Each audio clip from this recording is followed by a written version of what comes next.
نحمده ونصلي على رسول الكريم اما بعد فاعوذ بالله من الشيطان الرجيم بسم الله الرحمن الرحيم. ملګرو د نن لایف موضوع مو خمرګله چې خپل اربکی نامزد یعنی میړه یې وژلی سره د هغه د ملګري خو ټامیان سکشویان فلبرایټان له غرب نه راغلي تښتېدلي ټامیان د کلیسا مزدورانو هغه ته بل رنګ ورکړه او بالاخره مشهورو مزدور رسنیو هم دا راپور نشر کړ. زه لعنت په دغه رسنیو باندې وایم، په دغه ژورنالستانو باندې وایم چې کم از کم که دغه خبره د موږ د هیواد له جغرافیې نه بهر کوم ژورنالیست کړی وای نو موږ به افسوس نه و کړی، ځکه د افغانستان له حالاتو به نه و خبر. دا چې په هیواد کې دننه مزدوري رسنۍ په زرګونو ډالري تنخواګانې اخلي او له حقایق نه لرې خپرونې کوي، سبا به دوی دې ملت ته په کومو سترګو باندې ګوري؟ په ټولو جرمونو باندې چې کله امریکایان دلته په افغانستان یرغل وکړ، دغه مزدورو رسنیو مزدورو ژورنالستانو د پنجابي د تروریست او د القاعدې په نوم باندې موږ وژلو امریکایانو او دوی ورته چکچکې وهلې. که چېرته دغه مزدورو رسنیو دا خیانت له افغانانو سره نه وای کړی، د اسلام سره یې نه وای کړی، د موږ له شهیدانو یتیمانو او ماشومانو سره دوی دا جرم او خیانت نه وای کړی، نن به د موږ هغه نوی نسل چې یا 40 کاله یا 20 کاله یا 13 کاله عمر لري هغوی به دومره په فحشاو کې ښکیل نه وو، د هغوی ذهنونه به دومره د امریکایي اشغالګرو په مقابل کې نرم نه وو، هغوی به ډېر حساس ول. که چېرته تاسو رښتیا ویلی وای،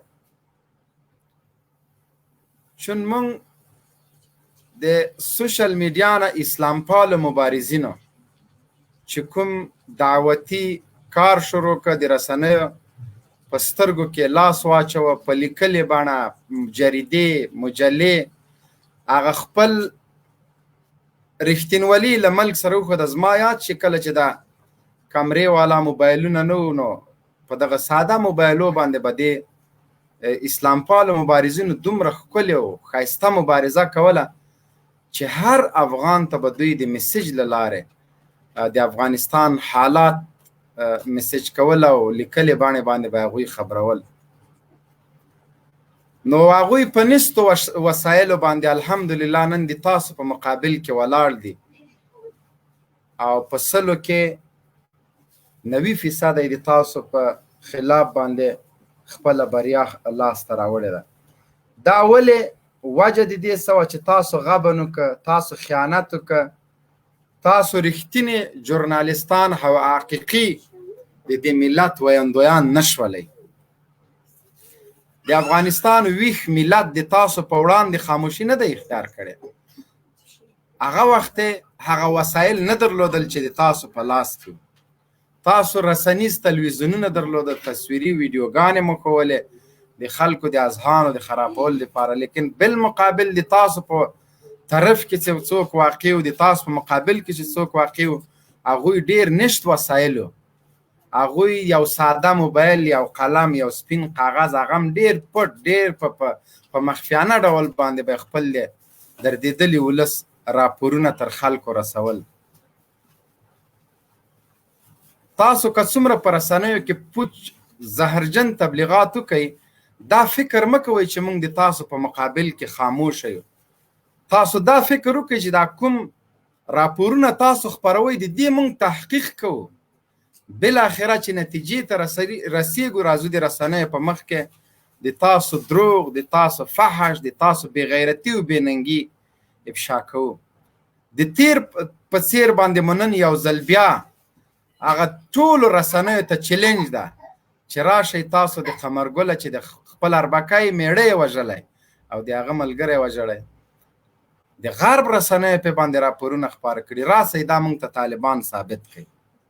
موږ درته ثابتوو چې دا اربکیانو د حکومت ملاتړي وو او هغه نجلۍ پسې تللي وو چې کومې لا واده کړې نه وه او د هغوی له پلار سره لانجه کړې وه، بالاخره پلار یې د هغوی وژلی، بیا د نجلۍ راجګه سوې، دا کسان یې وژلي.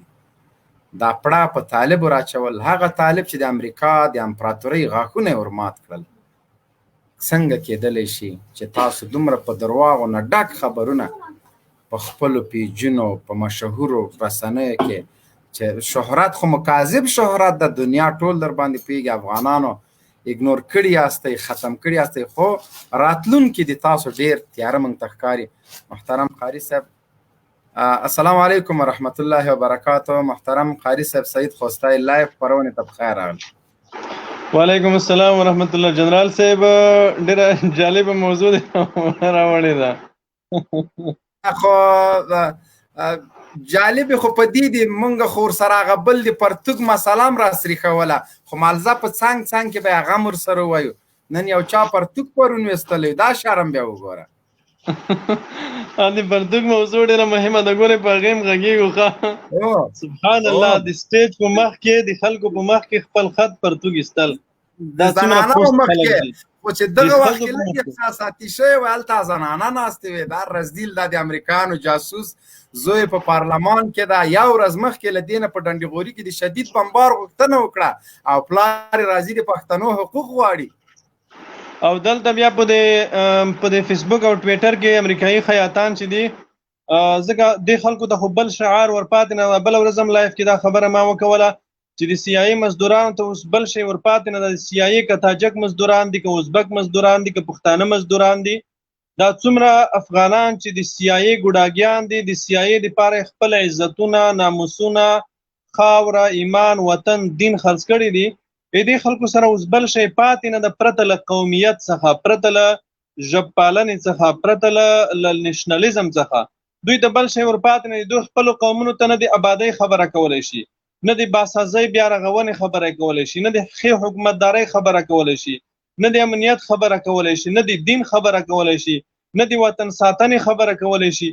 دوی سره اوس همدا یوه خبره پاتې ده چې په سټیج ودرېږي او د پښتانه فاشستان، د سی آی پښتانه مزدوران د پښتنو حقوق غواړي، د سی آی تاجک مزدوران د تاجکو حقوق غواړي، د سی آی ازبک مزدوران د ازبکو حقوق غواړي. هر یو په دې شي لګیا ده. او د موږ دغه د سی آی مزدوران خو دومره پوست دي، دومره ذلیله دي چې د سټیج په مخ کې پرتوګ باسي. سبحان الله، ما ته دا خبرې کول هم شرم ښکاري. زه چې دا خبره کوم والله چې ما ته شرم راځي. زه افسوس په دې کوم چې امریکایانو او د امریکایي اشغال څومره سخت د موږ معنویاتو وژل، څومره سخت د موږ ارزښتونه ووژل، څومره سخت د موږ اخلاق ووژل، څومره سخت موږ پوست کړو، څومره سخت دا ملت وځپل په معنوي او اخلاقي لحاظ چې یو څوک د سلګونو کسانو په مخ کې چې هلته ښځې هم ناستې دي او دی راپاڅېږي، دوی خط پرتوګ باسي. سبحان الله، بیخي ډېره د شرم خبره ده. د سیاسي مزدوران په مجلس کې قاري صاحب یو کس ورته وایي بده خبره زنانه نه دي، وایي نه دیموکراسي ده. نو مان خو چې دیموکراسي ده، دا نیکار دې ورپسې وباسه، لږ نور هم جذباسه، خدای دې غرق په دغه عمل باندې. دیموکراسي ده، پرتوګ نه اغوندم. نن یو اشټکو په فیسبوک کې پرتوګ نه اغوندم، مالوزې خوند وکړم.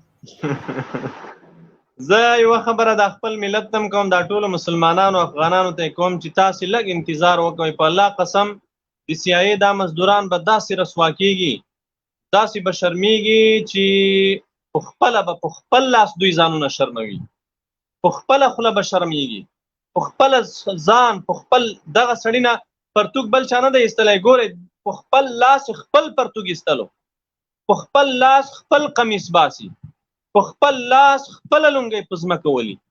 د سی آی ټول مزدوران چې 19 کاله دا ملت وژلی ده، په امریکایي بمبار، په امریکایي ټانک، په امریکایي توپې بې ګناه ښځې ماشومان په شهادت رسولي دي. واړه واړه ماشومان یې ټوټې ټوټې کړي دي، ښځې یې ټوټې ټوټې کړي دي، د خلکو کورونه یې وران کړي دي. ګورې چې د یوې مرغۍ ځاله هم ته ورانوي، هغه مرغۍ تا نه پرېږدي. نو چې ته د یوه انسان کور ورانوي، په کور کې ښځې ماشومان د منځه وړې، نو دا خو ازار لري. دا هم د الله مخلوق ده، د الله بندگان دي. په دې خلکو پسې، د سی آی په مزدورانو پسې د دې ملت ازار جګ شوی ده. دا د ملت ازار وهلي دي. تاسو ټولو ته یو ته انتظار کوئ، دا ټول به یو داسې خپل پرتګونه وباسي، د ملت مخکې به داسې ولاړ وي او دا پرتوګ به دی په لیونتوب کې هم نه باسي. دا پرتوګ به دی ښه په خود وي، ښه په خود به وي. سید سعادت صاحب ښه په صد به وي، ښه بیدار به وي، ښه به په ځان پوهېږي او دا چیغې به هم وایي چې پرېږده دیموکراسي ده، پرېږده دیموکراسي ده، ودې باسم پرتوګه. په هر صورت دغه موضوع مهمه ده، په دې بحث کوو، سعادت صاحب په دې بحث کوو. او بیا مهمه خبره چې دا هغه د قمرګلې موضوع ده. دا څو ورځې به تاسو ته یاد وي مخکې دې چې قمرګلې موضوع ته راشم. سید سعادت صاحب تاسو مهرباني وکړئ مایک مخلاص کړئ، تاسو که څه تبصره کول غواړئ مهرباني وکړئ. سلام و احترامات تاسو ته او ټول لیدونکو ته. زه خو دا وایم اول په سر کې یو ځان شرمول دي، یو قوم شرمول دي. دوی قوم و شرموله په دې کار باندې.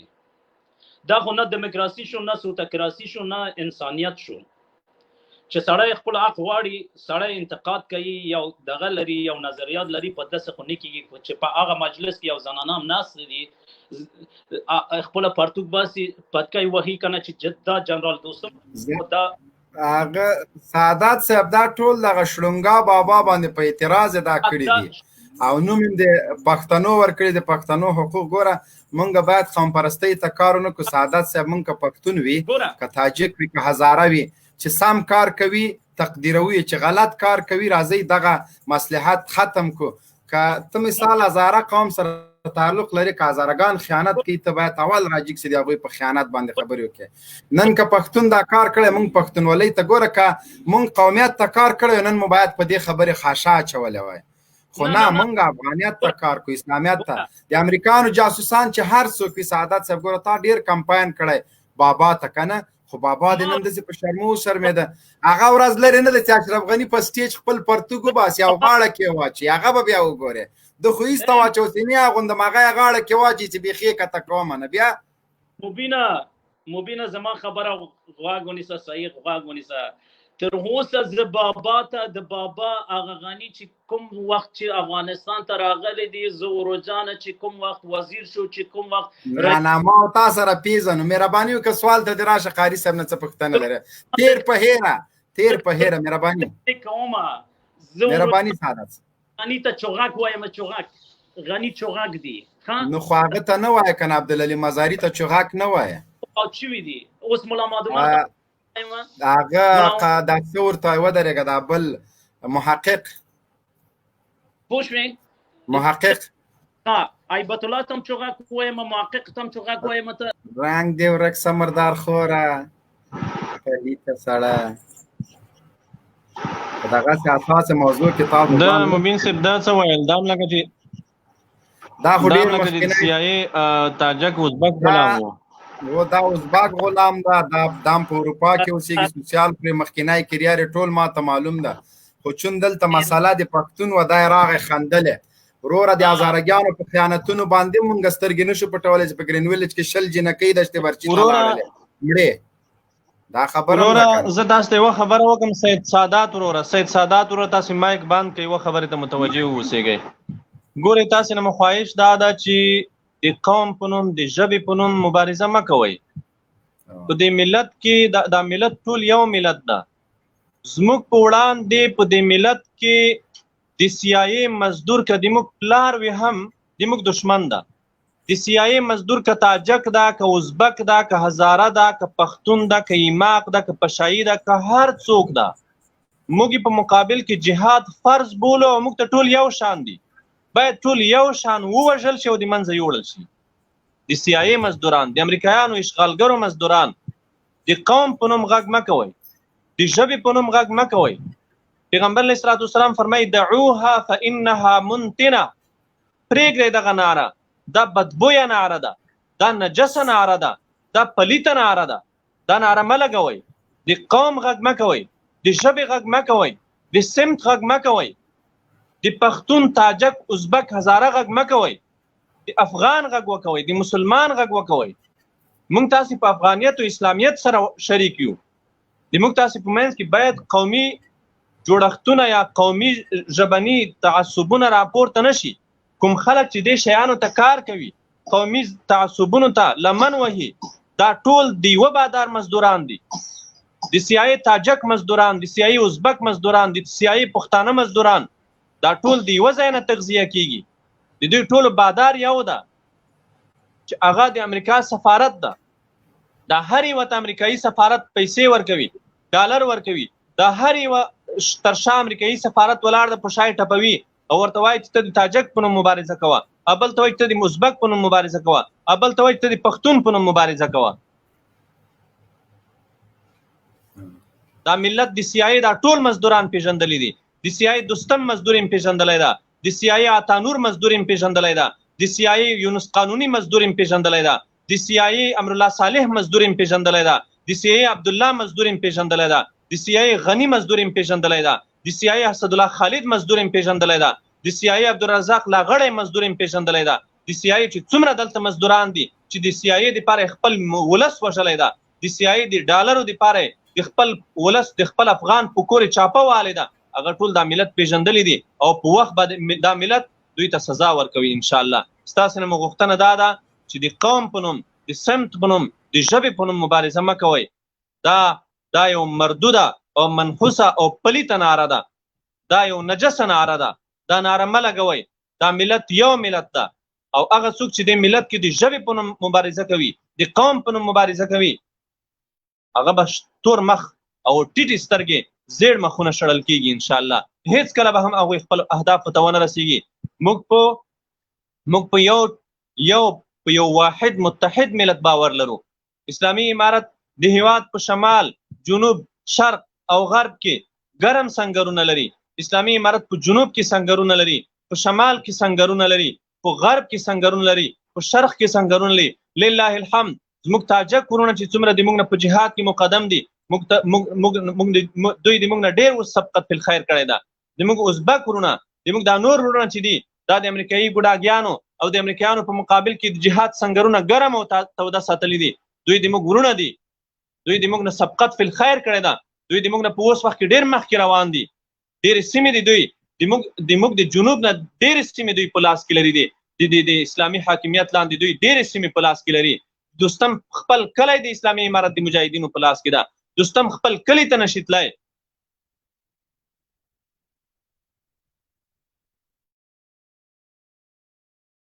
اورې مارشالیس چی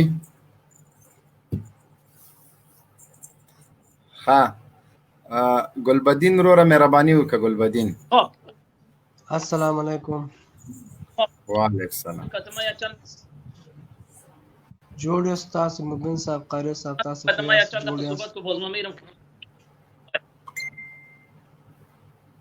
باشه ما خبر اخلاص تاسو خبر وکړي. تاسو موضوع باندې خو زه سم سر نه خلاص شو، بیا هم تاسو سره به موضوع قمرګله چې تاسو ورځې مخکې به د رسنیو کې اورېدلي چې اوازه وه چې مبین صاحب د قمرګلې په اړه زه لږ وضاحت کوم، هغې نه وروسته بیا د قمرګلې موضوع په اړه که څوک سوال کوي نو بیا به پوښتنې ته راشم. مبین صاحب تاسو ما فکر کوم د نیویارک ټایمز راپور شاید تاسو ته ما لیږلی وي، شاید تاسو ته ما هغه راپور لیږلی وي دی، زه اوس بیا تاسو ته لیږم. د نیویارک ټایمز د نن ورځې راپور به تاسو لیدلی وي، ملګرو لایف شیر کوي. د نیویارک ټایمز د نن ورځې راپور به تاسو لیدلی وي چې قمرګلې په نوم چې کومه جینۍ وه، هغه د یو اربکي قمندان لور ده. بیا د اربکي قمندان بیا خپل ځان ته دویم واده کول او دی بل قمندان ته په نکاح ورکړې ده. دغه قمرګله جګه شوې ده، دا به شاید په چا میینه وي، په بل چا سره به یې اړیکه وي، نو دا جګه شوې ده. هغه خپل نامزد یې وژلی ده، خپل نامزد اربکي قمندان یې وژلی ده، هغې سره یو بل ملګری یې وژلی ده. د سیایي مزدوران د ارګ ډنډورچیان راغلل، هغوی تر بی بي سي او ازادي راډیو پورې دغه خلکو ټولو دا خبره ګرمه کړه چې طالب قمندان یې وژلی، طالبان یې وژلي دي او خبره اوس رسوا شوه. تاسو به انشاءالله په 2 ورځو کې د دې مستنده ویډیو هم وګورئ. د کلي د ولسي خلکو نه به انشاءالله موږ تاسو ته مستند معلومات ترلاسه کړو. د سیایي د مزدورانو هغه تلسم، هغه جال موږ مات کړی ده لله الحمد. د دوی هغه سانسور موږ مات کړی ده چې څه به یې غوښتل فضله هغه به یې ولس ته وړاندې کول، دوه مخي به یې کوله، حقایق به یې تخریبوله، پټول به یې. لله الحمد ما ته اجازه راکړئ چې زکات شروع هغه سانسور مات کړی ده د دوی هغه سانسور موږ مات کړی ده نور به هم مات کو پرون تاسو په بل ورځ تاسو ولیدل چې د غنمو د سولو د درمندونو د سولو په باره کې چې کوم پروپاګاندا خبره کړي وو د شیطانانو په څیر پروپاګاندا دروغ خبره کړي وو موږ چې لایف په سراغ الحمدلله د دوی غټول دروغ باد واخیستل طوفان واخیستل او لاړل ارڅ ختم شول دا چې به دوی دغه دروغ هم ان شاء الله په دې راتلونکو 2 ورځو کې موږ تاسو ته رسوا کو موږ به مستند ویډیو تاسو ته خبره کو په هغه ویډیو کې به تاسو وګورئ چې د سیمې خلک د سیمې ولسی خلک د کلی خلک به وغږیږي چې دا موضوع او دغه قضیه څنګه و لکه څنګه چې تاسو ته موږ پرون نه بل ورځ د غنمو د سولو موضوع وړاندې کړه د غنمو د سولو په اړه تاسو ته مستند معلومات وړاندې کړل چې دغه غنم سوي و او کنه وسوي او قضیه څه ډول و او د سی آی ایم ډنډورچیانو د ارګ ډنډورچیانو دغه موضوع څه ډول ولست وړاندې کړی و خوستای سي مهرباني وکړه سلامونه تاسو ته نیکی هیله خدای دې چې روغ جوړ اوسئ قاری صاحب ته یو مخکې یو خبره وکړه دغه پوښتنه درنه کوم تاسو ول چې قوم ته توهین ښه نه ده کنه تاسو دا خبره وکړه کنه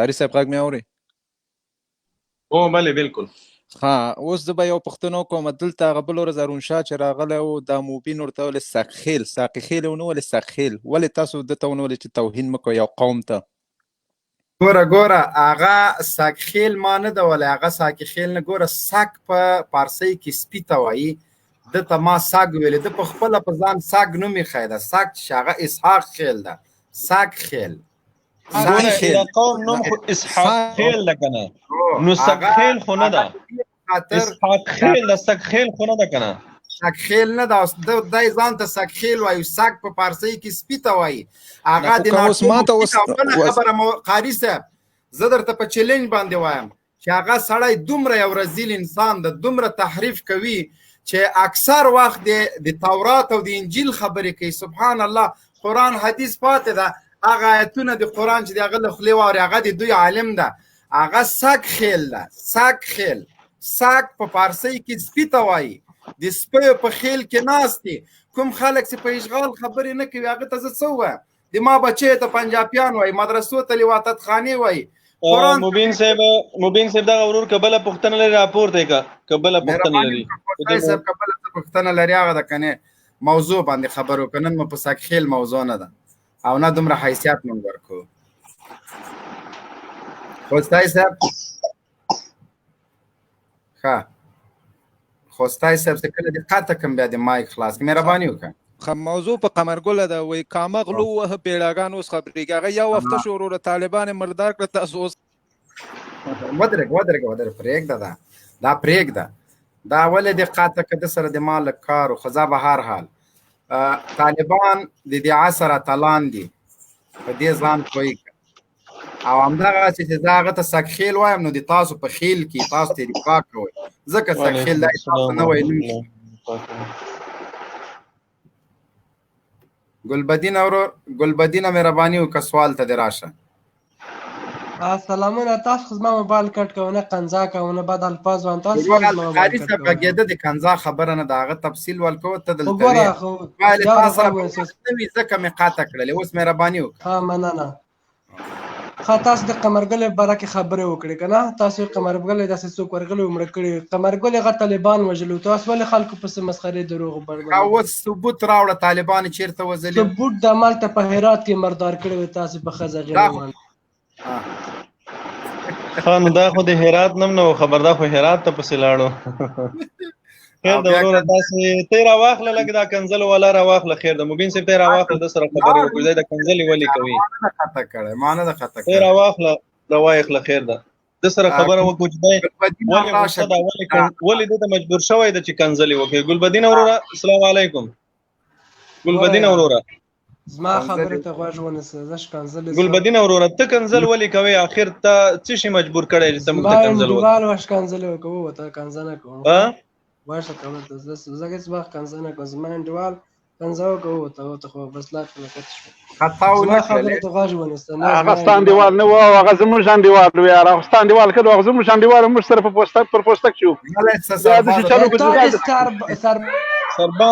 سرباز وروره ته پرېږده ګلبدین وروره ګلبدین وروره تاسې ګورئ زه یو عرض کوم تاسو ته لطفا تاسې ماته یوه دقیقه وخت راکړئ غوږ راته ونیسئ ګوره ته چې دلته په لایف کې ماته کنځل کوې که نه زما مور او خور زما ناموس ته کنځې نو ته څه فکر کوې آیا که ستا مور ته ستا خور ته څوک کنځل وکوي دا ستا د مور او خور سره ظلم نه ده دا تاسو چې یو سپاید په لایف کې مار سړي ته غوغاو کوي د والي تاسو د څه نه وایي راغله د زما ته وایي زما سره پوسته کوه سربازه ګوره خبرې ته سمې کوه سرباز نه و ګلبدینه دا اوس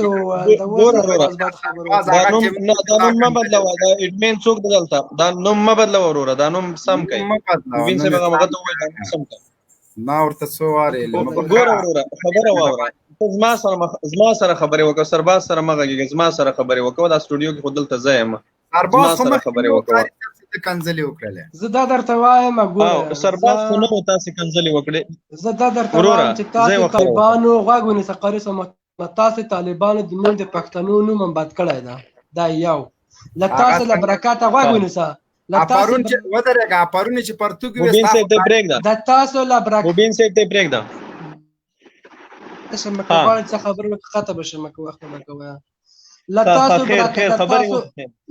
له تاسو له برکاته موږ ته په ټوله اروپا کې په ټوله افغانستان کې پښتون انتحاري وایي له تاسو له برکاته موږ ته وایي او تاسو به وایي طالبان چې دي هزارګان دي تاجکان دي ازبکان دي غزمز مجاهدین دي دا ولې موږ ته خلک انتحاري پښتون انتحاري وایي والله چې تا ته وایي چې پښتون فقط فکر کوي چې گزار دي په وکړله د تاسو له برکاته ځکه چې بد کارونه کوي خلک وژنې انتحاریان کوي ظلمونه کوي ښځې سنګساره وایه دا څنګه د په اسلام کې راغلي چې ښځه مړه کړه دا په اسلام کې راغلي سنګسار وکړه خو صحیح ده ویې کړه صحیح سنګسار وکړه تاسو به ورته باندې غټې غټې تیږې واروئ په ګزارونه پرې کوئ د تا اردو ولې وژنې خپله افغانۍ ده وروره زه یوه خبره وکړم دا ټول مسایل به وروسته وڅېړو دا سوال ځواب به وروسته وکوو زه په دې در سره غږېږم چې دا کنځل کول زموږ تاسې د ستونزې حل ده آیا کنځل کول زموږ تاسې ستونزه حل کولی شي دلته که په دې لایف کې ته ماته زر کنځل وکوې سل کنځل وکوې په دې زما ستا دا ستونزه حل کېږي زه اصلا په دې غږېږم در سره چې دا د کنځلو کلتور دا د سپکو د بدو ردو یلو کلتور دا ولې د موږ تاسې په منځ کې رایج ده ولې موږ تاسې دومره بې بندوباره یو ولې موږ تاسې دومره بې تحمله یو ولې موږ تاسې دومره تحمل نه لرو چې د یو چا خبره په کنځل ځوابوو د یو چا خبره د مور او خور په کنځل ځوابوو تاسو د پیش تاسو نه پرې زه خپل دلیل ووایم له دې نه سړی سبا نیکي کې کنځا کوي تاسو ما خپل خبر پرې تاسو سره خبر وکړم مایک مې مه بندوایه ګوره قاري ته خو زما سره لګیاوې تا خو دلته په لایف کې د دومره اورېدونکو په مخ کې کنځل وکول خو ته زما د خبرو په وخت کې مداخله مه کوه زه ته چې څه وایې زه بیا غوږ درته نیسم تا خو دا کنځلې دلته زما سره لګیاوې مخاطب وي زما سره په دې وخت کې تا کنځلې وکولې زما سوال دا ده چې دا کنځل آیا د ستونزې حل ده آیا ته په خپل کور کې مبین صاحب تاسو مایک بند کړئ آیا ته په خپل کور کې مور او خور نه لرې خو ته په کور کې مور او خور لرې که چېرته ستا مور او خور ته یو څوک کنځل وکوي آیا دا به د ده ظلم نه وي ستا مور او خور خو ماته ډېره قدرمنه ده ډېره محترمه ده راته ستا مور زما مور ده ستا خور زما خور ده ستا ناموس زما ناموس ده آیا تا په د خپل ناموس لورېږي چې څوک یې وکنځي ستا په د خپله مور او خور لورېږي چې څوک یې وکنځي صحیح ده ته به زما سره د نظر او د فکر اختلاف لرې ما باندې به ته تنقید لرې ما باندې به ته اعتراض لرې زما د عمل به تا ته خوند نه درکوي خو حل خو دا نه ده چې ته زما مور او خور وکنځې دا خو ډېره بې بندوباري ده زما غوښتنه له تاسې څخه دا ده چې د تحمل نه کار واخلئ بې بندوباري مه کوئ د خبرو په مقابل کې کنځل کول دا ښه کار نه ده زه به هېڅکله ستا مور او خور ونه کنځم الله دې ماته داسې ژبه رانه کړي الله دې ماته داسې خوله رانه کړي چې زه ستا مور او خور کنځم ستا مور او خور ته زه کنځل کوم ځکه هغه په کور کې ناسته ده هغې څه تېری کړی ده، څه تجاوز یې کړی ده، څه ظلم یې کړی ده. نو هیله مې دا ده، سوال کوم درته، خواهش درنه کوم چې کنځل مه کوئ. کنځل د ستونزې حل نه ده. دلته وغږېږه، تا ته زه وخت در کوم، زما سره خبرې وکوه، کوم سوال لرې، تنقید لرې، سختو الفاظونه یې ووایه، سخت یې ووایه، تیز یې ووایه، خو کنځل مه کوئ. کنځل نه کته دلته ما ها مایک ما بندوي، مایک ما بندوي. دا سټوډیو څوک ته کنټرول کوي چې زما لای بندوي؟ وسړی قاری صاحب ته بیا وایي خپل ستونزه وایي ووایه. دا څنګه خبر ده که غواړې چې مسجون لا سړی خبرې مه کوه. اوس ته خبرې وکوئ، یوه دقیقه خبرې وکوه، سوال لرې، ستونزه لرې، څه هر څه چې وي. زما درته مخکې هم وایه چې زما کنځنه ده کړې، زه هېڅ وخته ته کنځه نه کوم. زه خوره مور لرم، ما سړی خوره مور لري. انډوال مې کنځه میکروفونه کنځاره ووتله د تاله موبایل نه سره ووتله. زما انډوال او مزل بسجون راکته شم. دغه انډیوال دې راونیسه، غاښونه یې پرې مات کړه، ورته ول دې کنځلې ووته ور مې بسته کړه، د باندې ولاړ. غوږ مې زما خبرې. محترمه ګورئ، دلته خو دا لایف ډېر خلک ګوري که نه، نو ستا غږ او د کنځل کوونکي غږ کې خو هېڅ فرق نه محسوسېږي. هغه چا چې کنځل وکړه دا لایف خو اوس هم شته، هیڅ فرق په منځ کې نه محسوسېږي. په هر صورت خیر ده، هېڅ خبره نه ده. د کنځل کړي وي، بل هم وکړه، بل هم راته وکړه، بل هم راته وکړه، هېڅ خبره نه ده.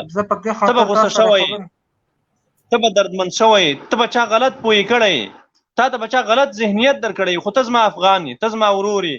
یو وخت داسې راتلونکی ده چې زه ته به په یوه دسترخوان کینو، راجمع کېږو به، یو ځای کېږو به، دغه پردي به د موږ تاسې د منځ نه وځي.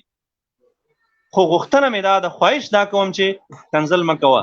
زما ورور یې، زما مټ یې، زما لاس یې، زما وزر یې، ته افغان یې، ته د دې خاورې بچی یې، ته به راځې دې خاورې ته، ته به سره یو ځای کېږو. مایک مه بندوئ. باور وکړه قاري صاحب ته ډېر انسانیت لري، خو خو په ښځه کې پوهېږم چې زما مایک بندوي. دا اوس ولې زما مایک مه بندوئ، مایک مه بندوئ. قاري صاحب تا د کنځل نه کوم، شرط زما لایب مایک بندوي، د هغې ښځې کوس ورکړی. مایک مه بندوئ. مبین صاحب دته خیر د وخت ورکوئ، مایک مه بندوئ.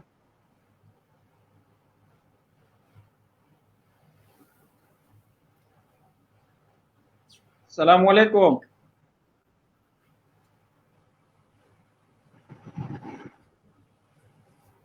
السلام علیکم. وعلیکم السلام ورحمت الله. مبین صاحب دا لاندې کس راپورته کوي بیا. زما له طرف نه په بورډ ټولو کسانو ته سپیشل سلام، مجاهدینو تاسو ته بیا ډېر سپیشل سلام.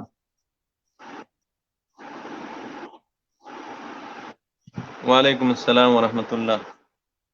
زه د پاکستان د بونیر نه تعلق ساتم. زما په دې وجه را ټلیفون وکړو چې په دې ډېر دغه باندې کسان کنځل منځل کي، نو ما هم وایي چې لکه د قاري صاحب دا خبرې مه اورئ. الله پاک دې ستاسو په شان د اخلاق او ستاسو په شان صبر او برداشت هر چا له ورکړي چې دغه شان لکه تلاول خو نور کسان کنځل نه کوي، کوي چې داسې بیا یو ستاسو په شان اخلاق الله پاک هر چا له ورکړي او داسې صبر او چې هغې بیا داسې پوه کړي چې د کنځلو دا دغه دوی ختم کړي. زه په خپله باندې اکثر د کسانو دا دغه ګورم ډېر دا کنځل منځل کې، او موږ ټول وروڼه پښتانه یو، بیا موږ وروڼه مسلمانان یو، اکو په دې خپلو کې چېرته سلک ډېر د هغې هغه به سړي د یو بل نه وباسي، یو بل ته به خپل خفګان دغه کړي، خو کنځل خو لکه د یو شي څه حل نه دی. قاري صاحب په ریکویسټونو کې خلک عادلي کې کمنټ کې چې دا سړی کنځلې کوي او موږ په کور کې فامیل سره مثال یا لایف مایف ګورو، داسې احمقانو بیخي ضرورت نشته. یا وارې نه 3-4 وارې کنځلې وکړلې، یا ماته یا د صحیح ده. دغه ورور نه مو غوښتنه دا ده، اقبال خان صاحب الله تاسو ته اجر درکړي.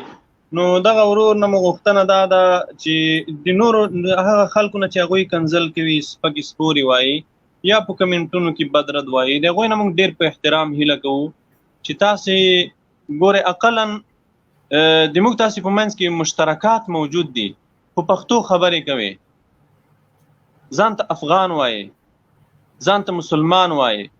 مسلمان خو به ځان ته وایي، که چېرته مسلمان ځان ته نه وایي بیا موږ تاسې تر منځ هېڅ مشترکات نشته، بیا د موږ تاسې تر منځ هېڅ داسې شی نشته چې په هغې د موږ تاسې سره وتړل شو. موږ تاسې یوازې اسلام سره تړلي یو، مسلمانان یو.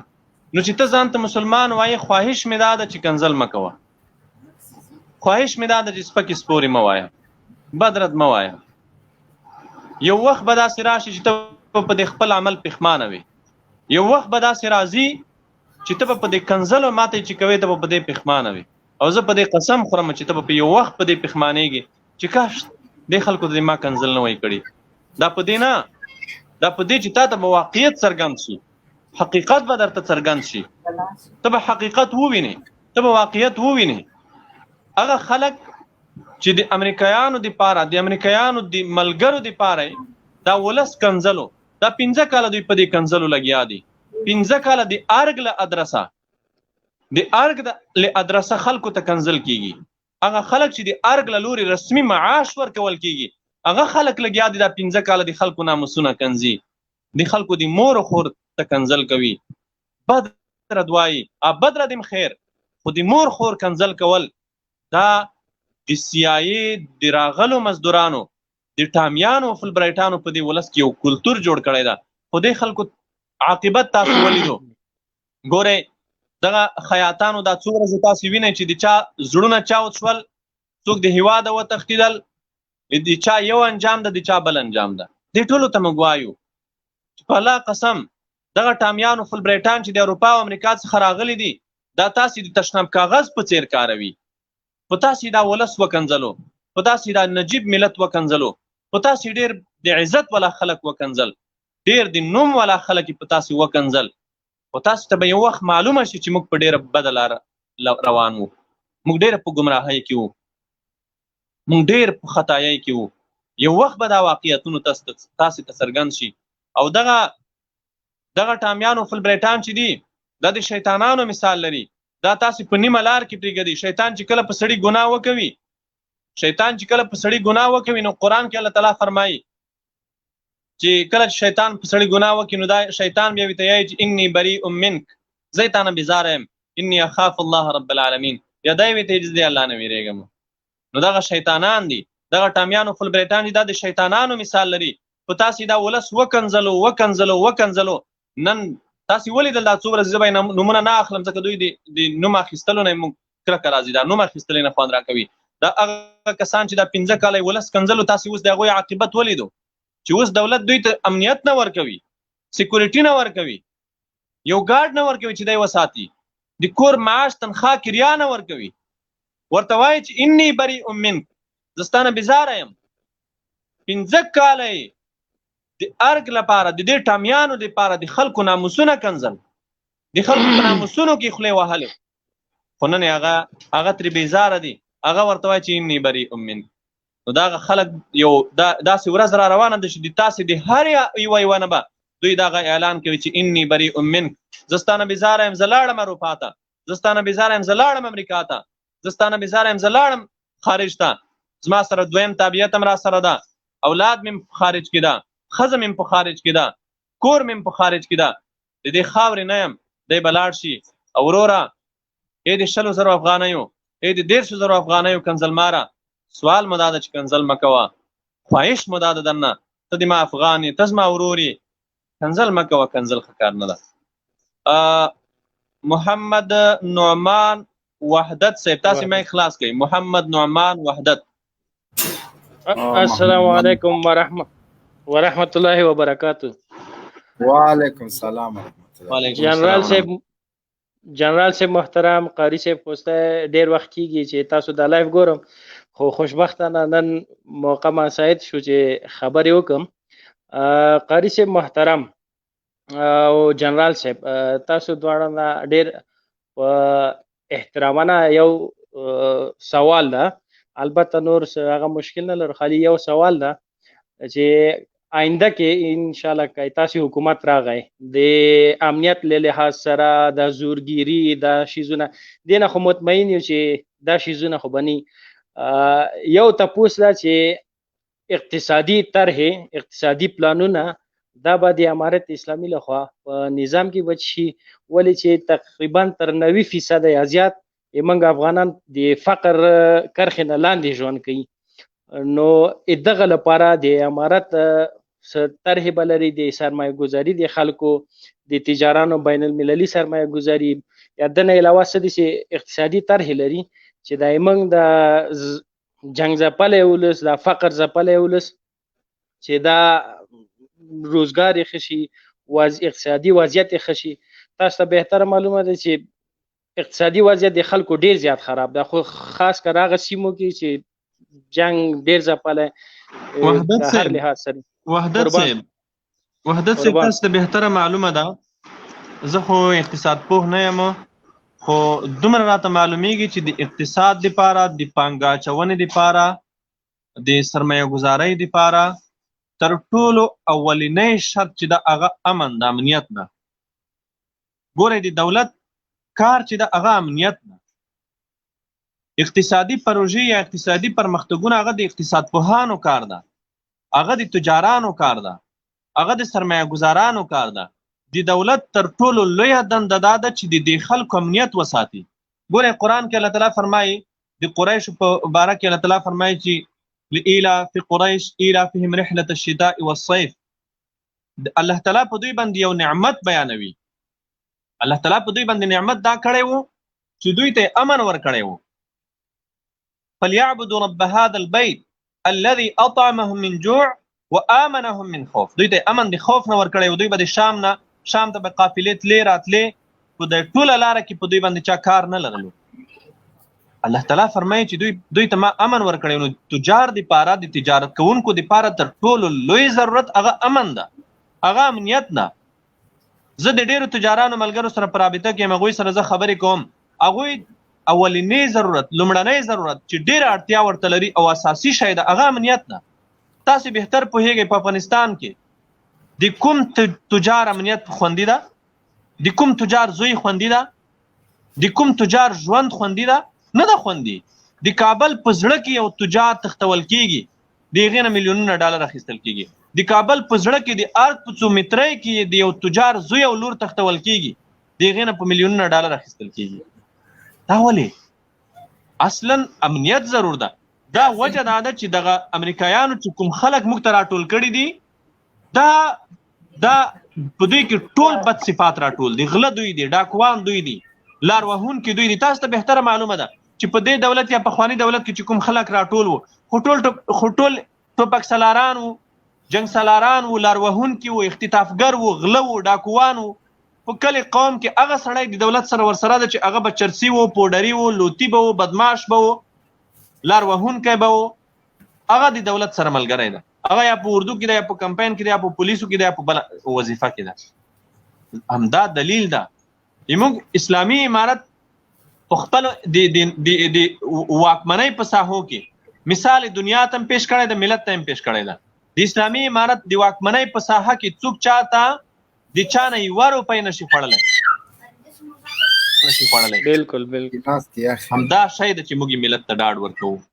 همدا شی ده چې موږ ملت ته د راتلونکي دپاره وړاندې کوو چې د یو تجار امنیت ده، د یو تجار د زوی امنیت ده، د یو تجار د کور امنیت ده، د یو تجار د سرمایې امنیت ده. یو تجار ته څوک زنګ نشي وهلی، اختار نشي ورکولی چې ما ته دومره پیسې راکړه که نې وژنم دي. د یو تجار زوی به څوک نشي وړلی چې هغه اختطاف کړي، هغې نه بیا په میلیونونه ډالر غواړي. د یو تجار نه څوک قلنګ نشي غوښتی. دا هغه شی ده چې موږ ملت ته ډاډ ورکوو. دا هغه شی ده چې موږ د خپل ملت سره تعهد کوو. دا هغه شی ده چې خپل ملت ته موږ ژمنه کوو او خپلو تجارانو ته، سرمایه ګذارانو ته موږ کلک تعهد ورکوو چې تاسې ته به موږ داسې فضا برابروو، داسې یو چاپیریال به تاسې ته موږ برابروو چې تاسې ته به څوک کږې سترګې نشي در اړولی انشاءالله. وارث خان ورونه مهرباني وکړئ. السلام علیکم قاری صاحب، تو ته او مبین صاحب ته دواړو ته سلامونه دي. او رتلم هم نه، خو به دغه د وجې نه رولم دا یو سپای واسه غپدو. او بل دا خبره ده ورحمت الله وارث خان صاحب خشول دی، مننه ژوندی دی، مهرباني وکړه. او بل دا خبره ده چې د تاسو کې مو دغه خلک دغه عادت جوړ شوی دی، دغه باندې دی نه شرمیږي نه څه عیب ورته درېږي، او دغه عادت دی. کله یوه پروپاګانډا راخولي، کله بله پروپاګانډا راخولي. انشاءالله تعالی به شرموي او شرمول هم دي. او الله معبود لره، الله هم خشول لره. الله د اجر درکړي. وارث خان ژوندی دی، خشول دی، مننه. الله تعالی د تاسو ته اجر درکړي انشاءالله. میلمستیا به دې سره خورو بېغامه شه سیدو. ډېره مهرباني الله دې ابود لره خایي. السلام علیکم. السلام علیکم. سرباز کاکا ایتونه مخکې هم دلته یو کاس هغه جنرال و که مرشال و څوک و هغه هم انتظار و. مبین صاحب هغه دې څه کړو؟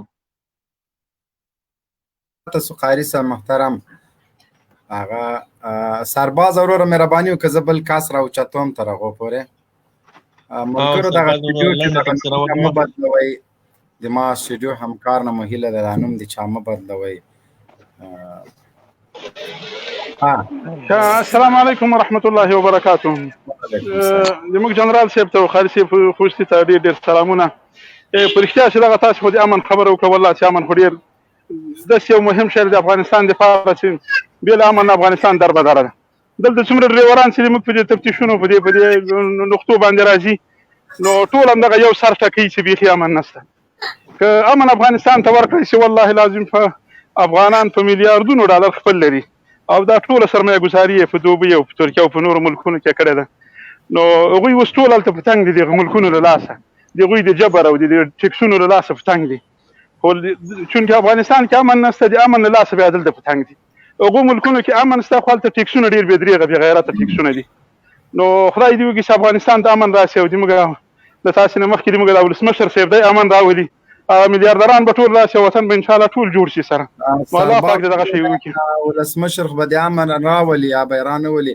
امرګلې موضوع ده د مونږ او هغه د تاسو د ولسمشر لومړی مرستیال هغه چې مرستیالي یې ورکړی او بیا ته هغه سو هغه نن پرتوګ ویستلی هغه باره کې څه هغه ده او په دغه حسن احمدي صاحب خو ولا داسې یو پېښه وکړله چې هم یې قام وشرموو هم یې ځان وشرموو. دا داسې وي چې دا د امریکا په اخور باندې لوی سوي وو لکه هغویان چې سر کوز کې په اخور کې اول ته رشکه واښه هر څه پرېمانه ورته پراته وي سترګې په همغه لګېدلې سترګې یې مړې او لکۍ یې خوروله. نو اوس یې سترګې چې راوچتې کړې اخور کې څه شی نه وو اورې. نو دا داسې نېشه سوي وو چې دغه 18 کاله نه ورته پښتو ښکارېدله نه ورته بمبار ښکارېده نه د ښځو حقوق ورته ښکارېدل چې ډالر پرې خلاص وو اوس د هر څه په نظر کې راغلل. او دا موږ پیسه نو دا ډېر زموږ ډېر دلای او د اربکیانو مشر ده. الله دې دی هدایت کې ټول قوم یې وشرموه ټول افغانان یې وشرمول خاص کر زموږ حکومت یې ډېر زیات وشرموه. وسم ده سلام وروره مهرباني وکړه ستړی مه شه. السلام علیکم قاری صاحب جوړې خیریت دی؟ وعلیکم السلام. جنرال مبین صاحب ښه جوړې خیریت دی؟ جوړې تکړه خیرت ده مهرباني وکړه وروره د قمرګله چې موضوع رسنیو کې ډېره ګرمه او د هغه باره کې که څه معلومات لري. معلومات خو زما دا دی خالي مبین صاحب چې زه ستاسو لایف ګورم او دغه کم خلک چې غلط خبرې لیکي اکشنزل لیکي دا ډېر غلط کار دی. دا هغه خلک لیکي چې د کفارو په غلامي خوشحاله وي او د کفارو غلامي ته اوس هم لاس پر ځیګر ولاړ دي. دا هغه خلک مننه کور ماباد. رحمت الله حیدری سلام علیکم. وعلیکم السلام ورحمت الله وبرکاته. مبین صاحب تاسو ته قاری سید صاحب ته سټوډیو ټولو ملګرو ته مبین صاحب موضوع خو مې ډېره ښه موضوع ده خو موضوع باره کې څه نه وایم مبین صاحب بس خدای پاک تاسو ته اجرونه درکړي تاسو ته قاری سید صاحب دی ته ټولو اسلامي مبارزینو ته او زه خپله مبین صاحب د ډېره وخته ستا لایفونه ګورم خو زه خپله مسافر یم ترکیې کې یم دلته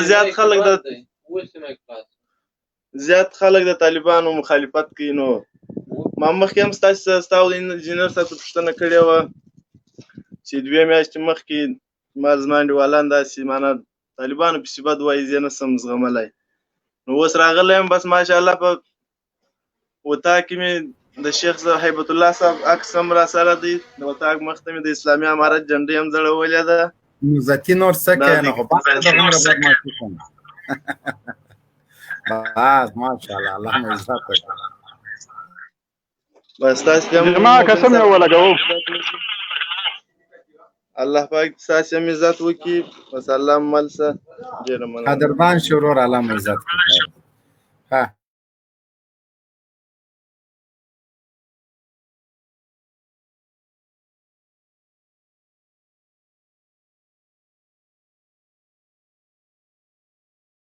مبین صاحب مایک هم بند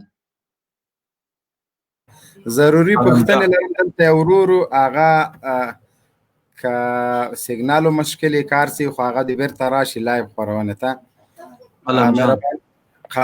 علم جان مهرباني وکړه.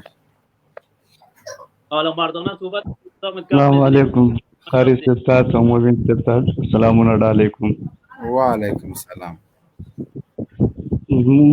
قاری صاحب تاسو نه یو څه پوښتنه تاسو او د تحریک طالبان او د دې په مابین کې څه فرق شته او که نه شته قدم راته واضحه کنو. اول خو وروره چې مونږ نن موضوع چې دا په قمرګل باندې دا په تحریک طالبان او په طالبانو نه ده.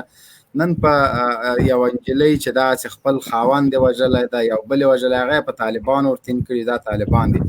مونږ دا موضوع ده په تحریک طالبان او په طالبانو بار بار قاري صاحب سوالونو ته جواب ویلی مونږ ویلي راتلونکي کې بیا هم وایو.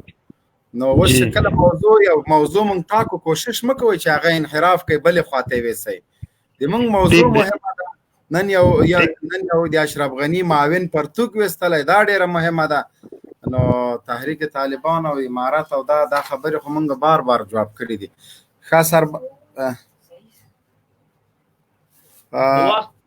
تورخیل زنده باد. وخت درکو دلته ته لږ د دغه دا مایک بندوه وروره دا مخکې خبرې وکړلې ته لږ انتظار وکړه که نه. ها پاکستانیان البته دلته چې موږ سره ایرانی ناست نو پاکستانی هم حق لري. ته په خپله د ازبکستان تا ته موږ وخت درکوو نو یو ازبکستاني ته چې وخت ورکوو پاکستانی هم حق لري وروره کرا دې په جي کښېنه. یو چینایي چې موږ سره لایف کې راځي نو پاکستانی هم حق لري. شیشي بنګ غلی کښېنه. غوندې خبرې وکړه که نه. شیشي بنګ لایف بلې خواته مه بوځه. شیشنګشو سام سړي غوندې کښېنه دلته ته لایف مه تحریفه. تورخیل مهرباني وکړه. سلام علیکم.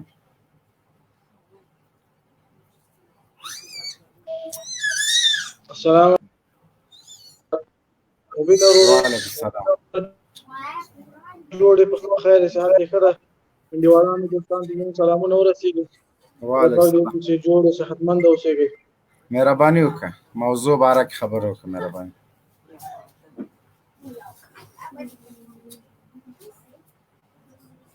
مایک دې بند ده وروره مایک دې بند ده. ها موضوع خو معلومات داسې صحیح نه ده اخیستې. کولی شې دا موضوع دغه شریکه کړو سره. زه درته ته لایف نه کته شه زه درته موضوع یم دلته په دې لیکه باندې تېرېږي دغه موضوع ده بیا به دې راواخلمه. هارون عثمان عثمانه مهرباني وکړه. فاروق عثمان. هارون عثمان. هارون عثمان مهرباني وکړه مایک د خلاص ده. سلام علیکم. سلام علیکم قاری صاحب تاسو ته د لایف ټول ګډونوالو ته. قاری صاحب اوس یو زه خپل سوال وکړم که په دې موضوع راکړم. موضوع خو دې وویلې چې یو هغه سړي نه سوال وکړه تبصرې لیکچر دپاره هغه نسته سوال ده دغه په کرښه باندې تېرېږي دغه موضوع د قاري صاحب نه څه سوال لرې 5 سوالو پورې اجازه درکولی شو. نو سمه ده. هغه ما اول سوال چې زه خاصا د طالبانو خلاف شوی یم دې د خاطر یم چې ما کوم ذهنیت ما ذهن ته چې کوم سوال راغورځېدلی هغه سوال دی که حل شو نو زه تاسو هر خبره سره موافق یم که نه تر هغې پورې زه موافق نه یم ځکه چې ما ته همدا یو سوال ډېر وخت نه دی راغورځېدلی. سوال دا دی چې امریکا چې په پاکستان کې هغه طالبان بمباروي په هغې طالبانو باندې ډرون حملې کوي کوم چې تحریک طالبان ورته وایي یا د حکیم الله مسعود ډله وه هغه بمباروي. خو دا د مونږ موضوع نه خلاف ده که نه دلته موضوع ما درته ویلې چې ما لیکلې ده په مبین صاحب ته یې پرېږده دغه سړی دغه مبین صاحب دا سړی دې پوښتنه وکوي لنډ سوال وکړه. دا یو سوال زه پوه شوم چې په پاکستان کې طالبان بمباروي او کوم طالبان بمباروي تحریک طالبان بمباروي دا نور نه بمباروي.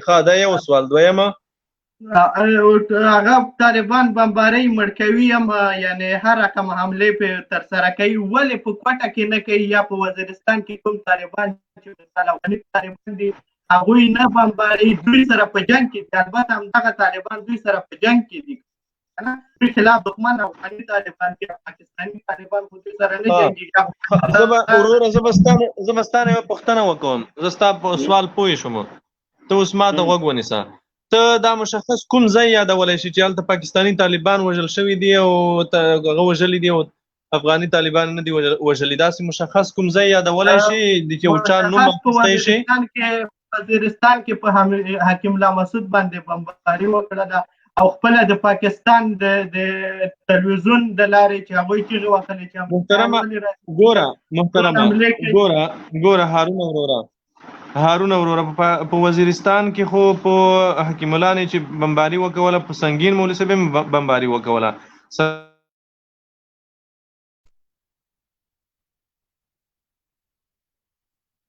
مایک مخلاص کړئ ما سوال همدغه سوال نو قاری صاحب تا جواب را نه کړو نو یعنی دا پاکستان خپله د دې پاکستاني رسنۍ چیغې وکړي چې ولې امریکایان راځي بمبار کوي که نه نو ولې مونږ نه کوو ستاسې غږ کاټ کېږي وروره اوله خبره خو دا ده هارون عثمان وروره چې ستاسې معلومات نیمګړي دي دا خبره ستاسې غلطه ده چې په ډرون بریدونو کې پاکستاني طالبان شهیدان کېږي او دا نور افغاني طالبان نه شهیدان کېږي په ډرون بریدونو کې چې څومره د اسلامي امارت مجاهدینو ته زیان اوښتی ده هغې په مقدار زیان پاکستاني طالبانو ته نه ده اوښتی تاسو ته ما ژوندی مثال وویلو سنگین مولوي صاحب نور ډېر مشران او مجاهدین د اسلامي امارت په ډرون بریدونو کې په شهادت رسېدلی دي د حقانی صاحب زوی حافظ بدرالدین حقانی تقبله الله همداسې نور ډېر مشران په ډرون بریدونو کې په شهادت رسېدلی دي نو دا ستاسې د معلومات نیمګړتیا وجه ده دویمه خبره دا ده هارون عثمان وروره ستا څو کمنټونه ما ولیدل ګوره ستا څو کمنټونه ما ولیدل چې تا ډېرې د چوکاټ نه وتلي کنزل کړي وو نو ستا نه مو په ډېر احترام هیله دا ده په ډېر ادب مو ستا نه هیله دا ده چې کنزل مه کوه وروره کنزل د ستونزې حل نه د کنزلو ته خپله سپک معلومیږي کنزلو ته خپله بد معلومیږي کنزل ستا خپل شخصیت ته ضرر رسوي ستا خپل اخلاقو ته ستا خپل هویت ته ضرر رسوي موږ ته ضرر نه رسوي ستا کنزل به ماته څه ضرر وکوي ستا کنزل به ماته څه نقصان وکوي په کنزلو کې دا مبارزه موږ پرېښودی خو اوس به پرې ایښي وای په کنزلو خو د الله رسول صلی الله علیه وسلم مبارزه نه ده پرې ایښې د الله رسول صلی الله علیه وسلم ته مشرکینو ویل چې ستا ښځې بېادبي ما په عایشه رضی الله عنها باندې تهمت د زنا لګولی و په عایشه رضی الله عنها ام المؤمنین رضی الله عنها باندې د زنا تهمت لګولی و خو الله رسول صلی الله علیه وسلم خو مبارزه پرې نه ښوده نو که تاسې دا فکر کوئ چې په دې کنزلو به موږ مبارزه پرېږدو نو دا خو ممکنه نه ده نو ښه خبره به دا وي چې کنزل ونه کوئ ستاسې نه خواهش کوم په ډېر احترام په ډېر ادب چې کنزل مه کوئ ما ته مو غږ نه راځي ما ته مو غږ نه راځي محترمه تاسې غږ زه نه لرم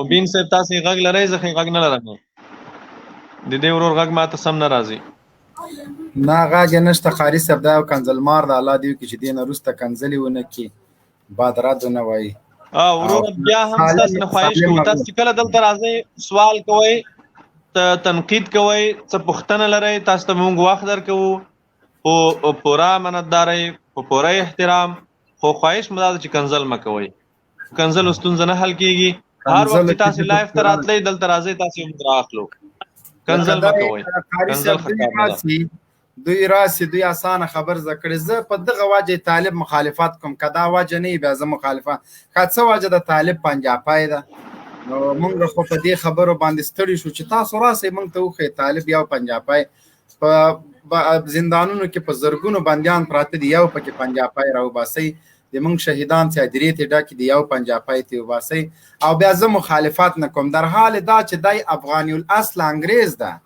دا هیڅ کله به د طالبانو حکومت کراشي دوی به افغانستان ته رانشي کرازیم د افغانستان د دوی خپله خاوره د دوی مقدسات ته کنزل بدرت مه کوئ. اوس هم د عافیې دروازې درته خلاصې دي. د خدای لیاز وکئ، د امریکانو د ملاتړ په خاطر خپل دین مه تحریفوئ، مقدسات توهین مه کوئ، د طالب یاړونه او کارنامې بل چاته مه منسوبوئ. تر ټولو اساسي خبره دا ده مبین صاحب، تر ټولو اساسي خبره دا ده تاسې دا څو ورځې مسلسل د دغه خیاطانو د مشرانو د هغه کنزلمارانو چې په رسنیو کې په کنزلمارانو مشهور وو د هغوی حالت تاسې وینئ چې دغه دولت د هغوی نه براعت او بیزاري څرګندوي. ځکه دغه ټامیان او فلبریټان چې د امریکا نه راغلي دي، ما مخکې یادونه وکړه، دوی د شیطانانو په مثال دي. دوی به په یو ته به دوی نه به دوی براعت څرګندوي او دوی ته به وایي چې اني بریء منک، زه ستا نه بیزاره یم. دا به د ټولو نه به دوی خپل براعت څرګندوي او دوی به داسې په خوشي میدان پاتې وي، ځکه دوی د بل کار دپاره نه دي، دوی د همدې دپاره ګمارل شوي دي چې خلک وکنځي. یوه خبره زه تاته وکړم، دا ټول ملګري دې واوري. ځینې خلک وایي چې ساکشویان خیاطان هغوی اوس اصلاح سوي دي. نه، هغوی سره خام مواد نسته. ګورې د دغه نجلۍ قضیه هغوی ښه په پوره مهارت سره مخکې ویوړله، د نړیوالو رسنیو د سر موضوع یې وګرځوله. لیکن موږ باید خاموشه نسو. دا خلک چې دي دوی خام مواد په لاس کې نه لري. اخرنۍ ضربې پورې تر اخرنۍ څاڅ کې د وینې دوی د تا په خلاف دي، د تا ته مقدساتو ته توهین کوي، تا پسې به بد رد وایي، خو هغوی سره خام مواد نسته. یو جاسوس د طالبانو مردار که ګوره د نظامی محکمې رئیس و، طالبانو په غوربان کې پروان کو صافي کې مردار که، دوی هغه نه انجینر جوړ که.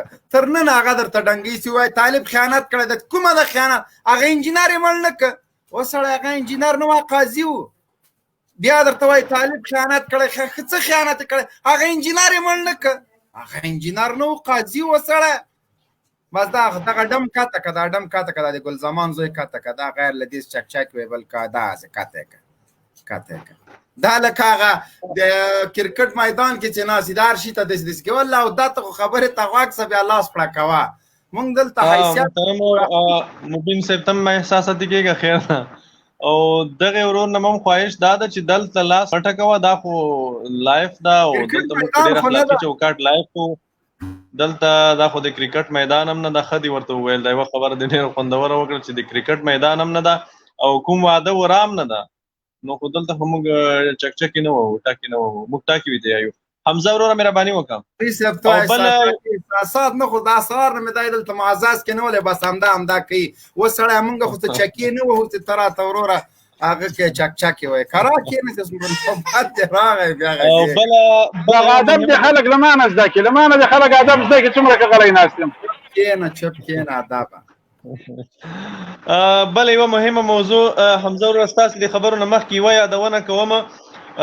مهم وضاحت هغه دا ده چې په سوشل میډیا کې نن د اسلامي امارت د سیاسي دفتر د سیاسي مرستیال او د مذاکراتي ټیم د مشر الحاج شیر محمد عباس ستانکزي صاحب د په باره کې څه بې بنسټه افواهات خپرېږي چې ستانکزي صاحب د مذاکراتي ټیم نه لرې کېږي. دا واضح حقیقت نه لري. ستانکزي صاحب چې دا هغه یو وتلی ډیپلومات ده او د ډیپلوماسۍ اتل ده، هغه به په خپل ځای کار ته دوام ورکوي. د CIA مزدوران د په دې شي نه خوشحاله کېږي او دا تمه دې هم نه لري. هغه د مذاکراتي ټیم غړی ده او یو ژبور ډیپلومات ده. دا خلک د ده نه سوځي او دی به انشاءالله خپل کار ته دوام ورکوي. حمزه وروره مهرباني.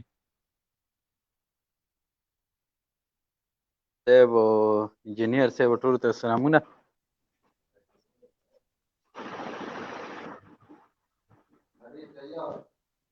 هلو علیکم سلام، مهرباني وکړه ورور، اواز دې راځي. کریم صاحب یاره زه تاسو نه یو دوه سوالونه کوم. په اکثر د نیټ باندې مونږ ګورو ګوګل کې یا د فیسبوک کې د دوه درې ورځو نه دا شی ډېره کیسه خورا شوې دی. یو په افغانستان کې چې یوې جلکې داسې څه دغه شوي وه چې یاره طالبان یې وش کړي وو، او بل یو قطر کې دغه دی سولې په باره کې چې یاره افغانستان سره سوله روانه دی. په دې په باره کې ډېر زیات نن مونږ بحث وشولو که نه، ډېر بندۍ په ګنټو شوی، یو بس ورکې وایرل ټکول نه دي شوي، نور هر قسم بحث شوی دی. نو ما ویل څه دې به زه معلومات کوم. نو دا وهل ټکول هم ولې نه دي کړي؟ نو بس څه ویم مړی کنځلې بدې ردې ته به وځو وشه کنې اصل مونږ کړي دي مخکې یو ځل شوي دي داسې خو مننه مهرباني وکړه قاري صاحب ښه انجینر صاحب تا ته هم ښه راغلاست وایو کونړی زلمی دنه به سوال واخلو کونړی زلمی سلام علیکم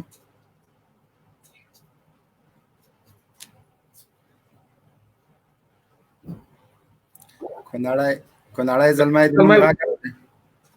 وعلیکم السلام کونړی زلمی خلاص کا مایک د خلاص کا وروره دا ویده سوی ده حمزه پوپل مایک د خلاص کا وروره حمزه پوپل السلام علیکم ورحمۃ اللہ وبرکاتہ وعلیکم السلام قاری صاحب محترم تاسو ته انجینر صاحب استاد جنرال مبین صاحب ته سلامونه وکړي وایم وعلیکم السلام ورحمۃ اللہ موضوع خوندې کمرګل په باره کې ده هو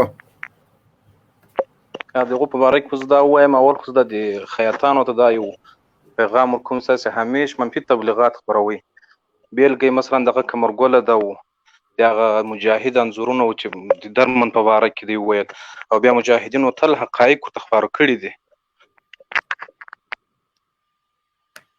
الله دې خوشاله راوړو څه سوال لري مهرباني وکړه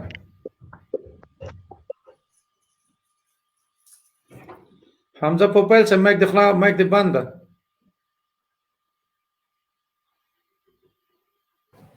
ها دابل قماندان تعدین قماندان تعدین غوګو سلام علیکم السلام علیکم جنرال صاحب من خانه کاری صاحب انجینر صاحب ټول ته سلامونه کوم وعلیکم السلام قماندان جنرال صاحب امید خان زه اوس راغلم په موضوع بیخي پوه نه یم چې موضوع څه شی ده نه پلان خو انشاءالله څه نه لرم خو د مایک نه ما وباسئ پلان ده کې و من پلان څه نه لرم مایک بندوم ښه غوګو خانه ته دومره بې معلومات ګوره کورونا چې و له دې نه چې ته چین ته د تعزیت خط ولېږي ویسټ انډیز ته دې لېږلی او دلته راغلی اوس په موضوع هم نه یې خبر بیا قماندان د امنیې مې خدای دې بیخ شین که دا بل ورور لکه چې تر اوسه پورې هغه نه ده کړی مارشال سلام علیکم مارشال السلام علیکم وعلیکم السلام قاری صاحب محترم غږ مې اورئ هو غږ دې اورم مهرباني وکړه سوال وکړه قاری صاحب مې سوال دی او که قاری صاحب مې غږ اوري زه به قاری صاحب سره غږ دې اوري مهرباني وکړه قاری صاحب محترم ابل ورځ یو کس تاسو نه پوښتنه وکړه یو حدیث باره کې او موږ په تمه وو چې تاسو حدیث باره کې تشریح ورکړئ ځکه تاسو متخصص یاست اما تاسو هغه حدیث هغه قسم غلی کوه حدیث باره کې هیڅ ونه ویل کولی شئ حدیث باره کې لږ څه تشریح ورکړئ کوم حدیث محترمه حدیث و اسامه بن زید رضی الله عنهما په حدیث و اکس تاسو نه پوښتنه کوله او بس جنرال صاحب ور باندې ولګید او تور بيخي هغه خو ډیر حدیثونه دي او حدیث خطو کوم حدیث رار لسوالم کې لاس کې دومره سنسته چې کم از کم قاری صاحب دغه جواب درکړي او بخاری صاحب کوم حدیث در ترانه واچي او کنه د په تخصص کې د شک ده نه ازما تخصص کې شک نه دی ځکه خو پوښتنه کوم حدیث وای کوم حدیث جواب درکړي اسامه بن زید رضی الله عنهما حدیث او قاری صاحب نه پوښتنه وکړه قاری صاحب چې وو هغه کسي راغله او کسي د پرینو حدیث ورته مکمل کی او راوړه حدیث مونږ وروره ګوره محترم وروره دا کوم حدیث چې د اسامه ابن زید رضی الله عنه مبارک کوم حدیث نو کس دلته راغلی دی بحث او د مناظرې لپاره نو یو څوک چې د بحث او مناظرې لپاره راځي نو په یو حدیث بحث کوي نو خدا خو اصول د مناظرې هم دی ټول هر شي کې دا اصل دی چې د یو څه په اړه ته مناظره کوي نو ته به د هغې په اړه علم لرې که ته د احادیثو بحث کوي نو خو د احادیثو علم به تا سره در سره وي که د قرآن بحث کوي د قرآن علم به در سره وي او کوم شي نه چې ته بحث کوې هغه باید تا سره د هغې علم در سره وي. نو هغه ورځ هغه کوم کس چې هغه د اسامه ابن زید رضی الله عنه حدیث ویلو، نو هغه حدیث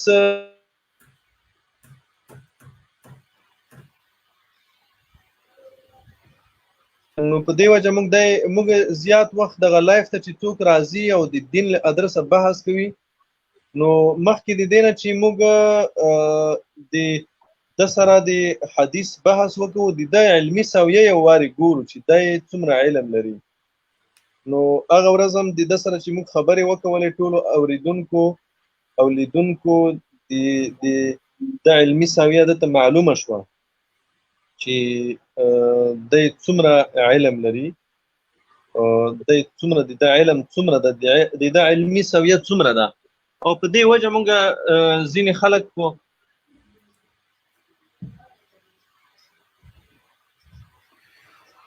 دا بل نور واخلي جنرال مارشال ایشیجی د نن د موضوع باره کې څه لري؟ ځکه تا صرف د بن زید نوم اورېدلی و، نور د شی نه اوس دا نه د حدیث راوړی. اوس که تا حدیث راوړی موږ به قاري صاحب ته ویلو چې جواب ورکړه. اسامه بن زید راته هو ډېر زیات روایت لري وروره، ډېر حدیثونه لري. نو ته لطفا دغومره مهرباني کوه چې هغه حدیث ته ووایه چې په کوم حدیث باندې بحث ده، د چا په باره کې ده، څه په کوم هغه باندې موضوع باندې ده. قاري صاحب محترم مهرباني غږ دې لرو مهرباني. ما غږ لرئ؟ غږ دې شته قاري صاحب؟ غږ دې شته؟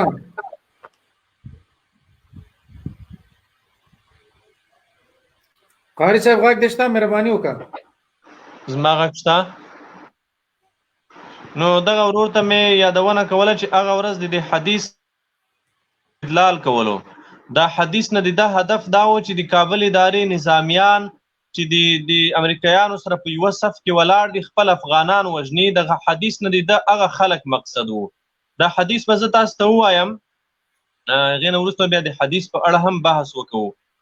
دا حدیث چې دا د صحاحو نقل کړی ده، امام بخاری، امام مسلم، دا نور اصحاب السنن هم نقل کړی ده.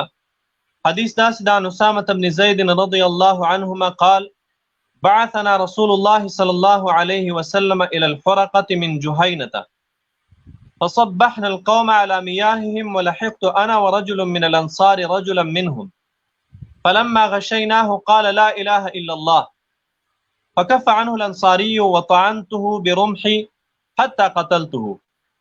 فلما قدمنا المدينة بلغ ذلك النبي صلى الله عليه وسلم فقال لي يا أسامة أقتلته بعدما قال لا إله إلا الله؟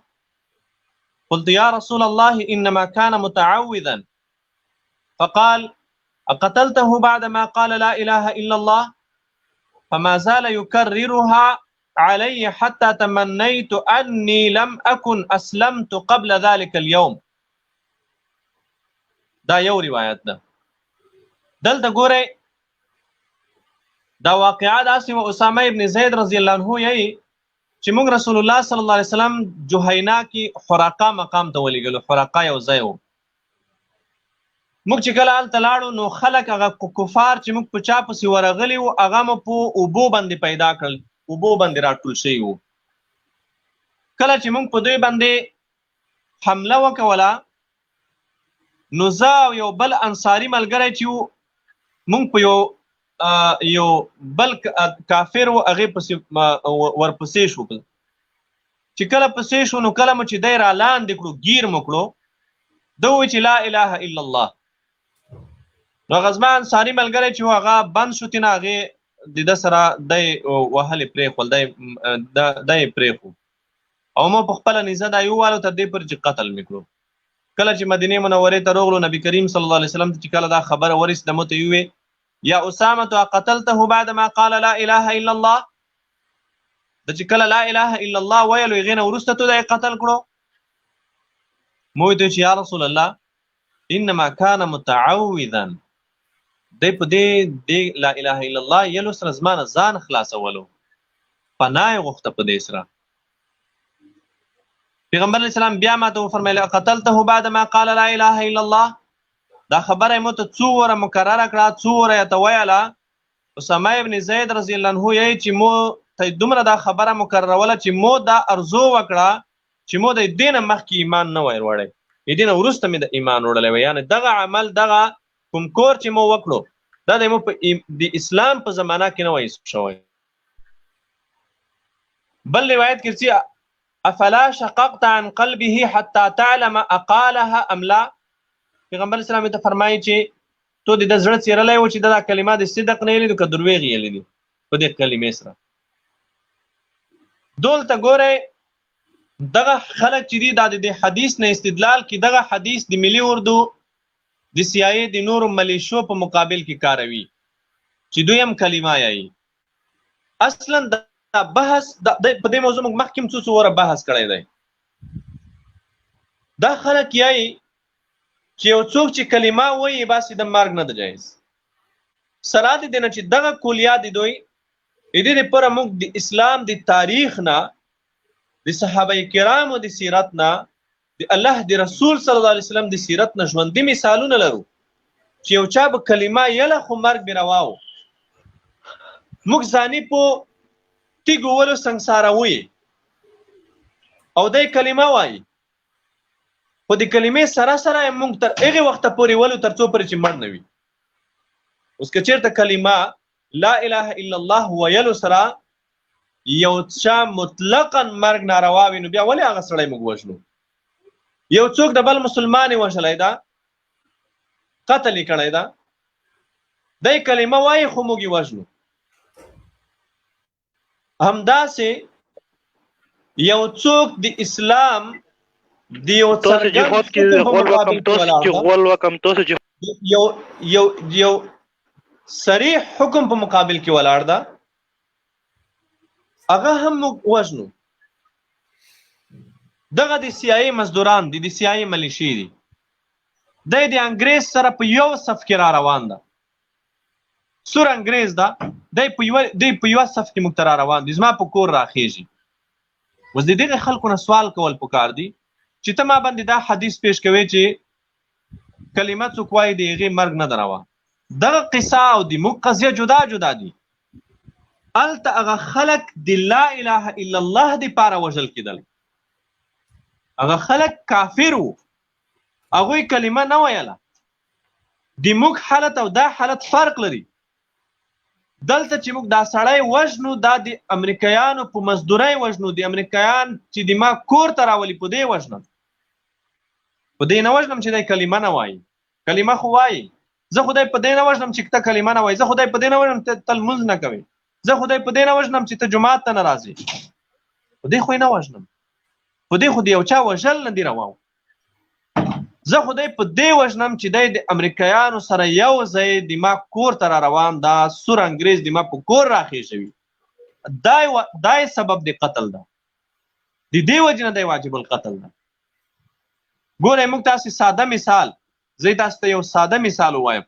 د ابوبکر صدیق رضی الله عنه په زمانه کې د بنو حنیفه قبیلې کلمه م ویله، لمونځ م کولو، روژه م نیوله، حج م کولو، د اسلام نور احکام م په خپل ځای راوړل، صرف د یوه شي نه منکر وو. هغوی ویل چې دا زکات په موږ فرض و د الله د رسول صلی الله علیه وسلم په ژوند کې، کله چې هغه وفات شو اوس موږ زکات نه ورکوو، په موږ اوس زکات فرض نه. دا یو شی نه منل. ګوره یو حکم کلمه یې م ویله. اوس دې خلکو نه موږ سوال کوو چې دوی به د بنو حنیفه دپاره څه دلیل وایي.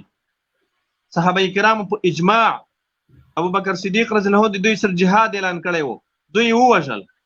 اوس دا خلک د راشي که نه هلته د ابوبکر صدیق رضی الله عنه د عمل په مقابل کې هم دا حدیث ووایي، ځکه بنو حنیفه قبیلې لا اله الا الله کلمه ویله، هغوی ټولو کلمه ویله، لمونځ یې کولو، روژه یې نیوه، حج یې کولو، جماعت ته راتلل، خو د هغوی په مقابل کې هم دا حدیث تاسې وکاروئ که نه. ولې ابوبکر صدیق د ټولو صحابه کرامو په اجماع د دوی سره جهاد اعلان کړو، تر هغه وخته پورې ووژل تر څو پورې چې دوی د اسلام د حکم ته غاړه نه ویښي.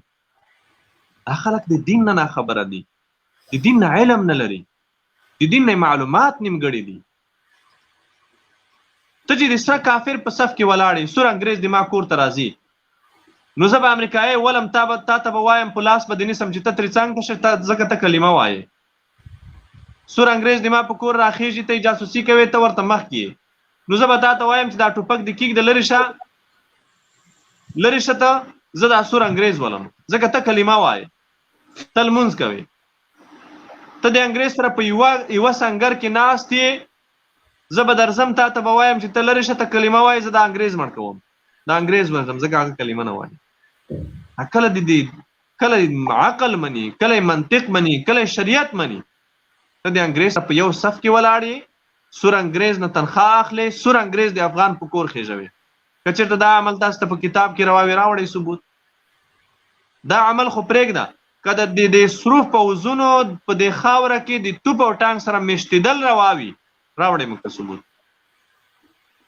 خلاصه خبره ده نو دې خلکو نه موږ غوښتنه دا ده چې تاسو احادیثو کې 2 ټکي زده کړي دي د آیات نه مو 2 ټکي زده کړي وي نور په سیاق او سباق نه وای خبر چې دا حدیث د چی په باره کې ده دې وجه نه د احادیث چې څوک وایي د حدیثو علم شرط ده ورته د قرآن علم ورته شرط ده ځکه دی باید موارد ځکه د حدیث چی کې راغلی ده څنګه تطبیقیږي سیاق او سباق څه ده صحت او سقم څه ده ضعف په کومه مرتبه کې ده دا شیان باید ورته معلوم وي او که نه معلوم ولې په حدیث کې غږیږي بیا چې نه خبر ما ته غوږ ونیسي زه به په حدیث پوهېږم خو د مناظرې حق خو نه لري چې ما سره مناظره وکوي چې حدیث 2 کلمې ته نشي ویلی او ته په حدیث کې مناظره کوي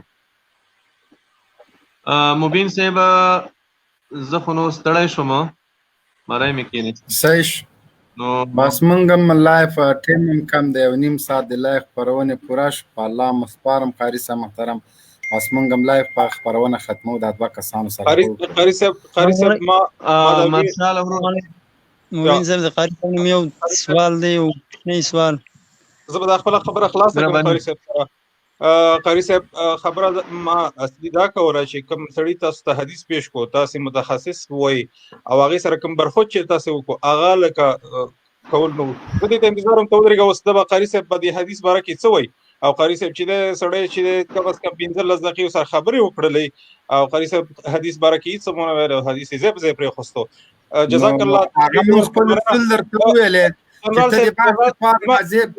تا کم از کم هغه یادم نه چې کوم حدیث ویلی ده تا ته په کار و چې بحث ته راځې ځان سره یو څه مواد راوړې چا سره د چا محترم وروره ما مخکې یادونه وکوله جنرال صاحب ما یادونه وکوله چې ته کله لایف ته راځې مرشال وروره تاسو چې کله یو کس چې لایف ته راځي نو چې یو حدیث په اړه بحث کوي نو خو باید د حدیث نه خو عالم وي باید د حدیث سند خو ورته معلوم وي د حدیث سیاق او سباق خو ورته معلوم وي ګران افغانستان محترمه مهرباني وکړئ لنډ سوال وکوئ نور بیا لایف ختمو السلام علیکم قاری صاحب محترم انجینر صاحب محترم ته او مبین صاحب محترم ته الله دې وکړي چې جوړ صحت ولرئ قاری صاحب محترم ستانه یو دا سوال دی چې آیا مقصد دا لکه 15 کاله یا 40 کاله کېږي چې د افغانستان څخه کم مهاجر یا پاکستان ته یا د نورو هیوادو ته ستانه شوي دي آیا که چیرې اسلامي نظام الله پاک قایم کړي الله پاک خو دې ډېر ژر راولي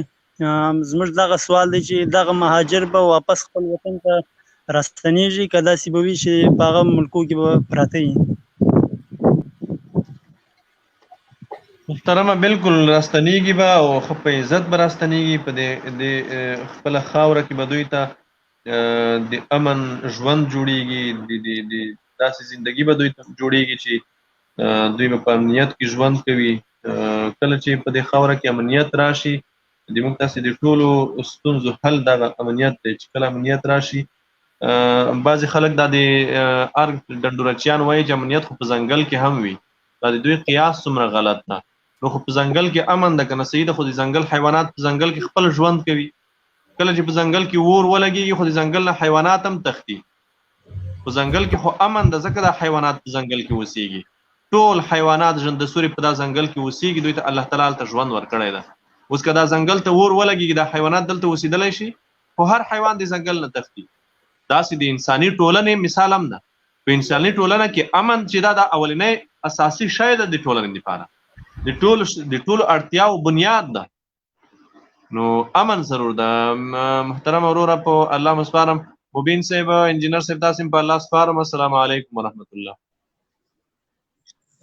ډېره مننه الله مو عزت وکړه الله مو خدای پاک دې وکړي چې سبا امارات مهرباني وکړه که څه لرې وړاندې کړه ملګرو ته. بسم الله الرحمن الرحیم. ستر جنرال صاحب ته او قاری صاحب خو اوري، قاری صاحب ته ټول داورونه ته څوک چې په سټوډیو کې دي او څوک چې دا لایف ګوري ټول ته موږ سلامونه احترامات او نیک هیلې وړاندې کوم. الله دې ټول خوشاله او کامیاب لري. ورونو زه په موضوع باندې چې پرون کوم کار وسو په کابل کې د جو چا له خوا نه چې هغه بیچاره خپل پرتوګ وایسته، د دې واصلې علت دا نه و چې د پرتوګ وایسته او د یو قوم ته بې عزتي وسوه، نه. همزه قوم ډېر اوچت قوم ده، په هغه کې ډېر ښه خلک شته دي، ډېر علما دي پکې، ډېر ښه عزتمن خلک دي. هغوی عزت داسې یو کس چې هغه یو مزدور کس و، یو بیکاره کس و، د داسې کس باندې هغوی بې عزتي نشي کېدلی.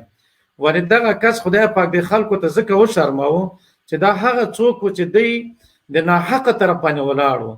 دا هغه څوک و چې د پرون پورې د اشرف غني تاریخچټی و، پرون پورې د هغه دپاره کمپاین کوو، پرون پورې د همغسې خلکو دپاره د همدغه عبدالله او د همدغه خلکو دپاره به د ډوډۍ کولې او ده به د همدغو خدمت کوو. لیکن کله چې هغوی د مقصد شوم مقصد چې د ده ته قدرت ورنه که اخر ځان په دغه قسم وشرمو. دغه د اله العالمین دغه د ذلیل کولو وخت و.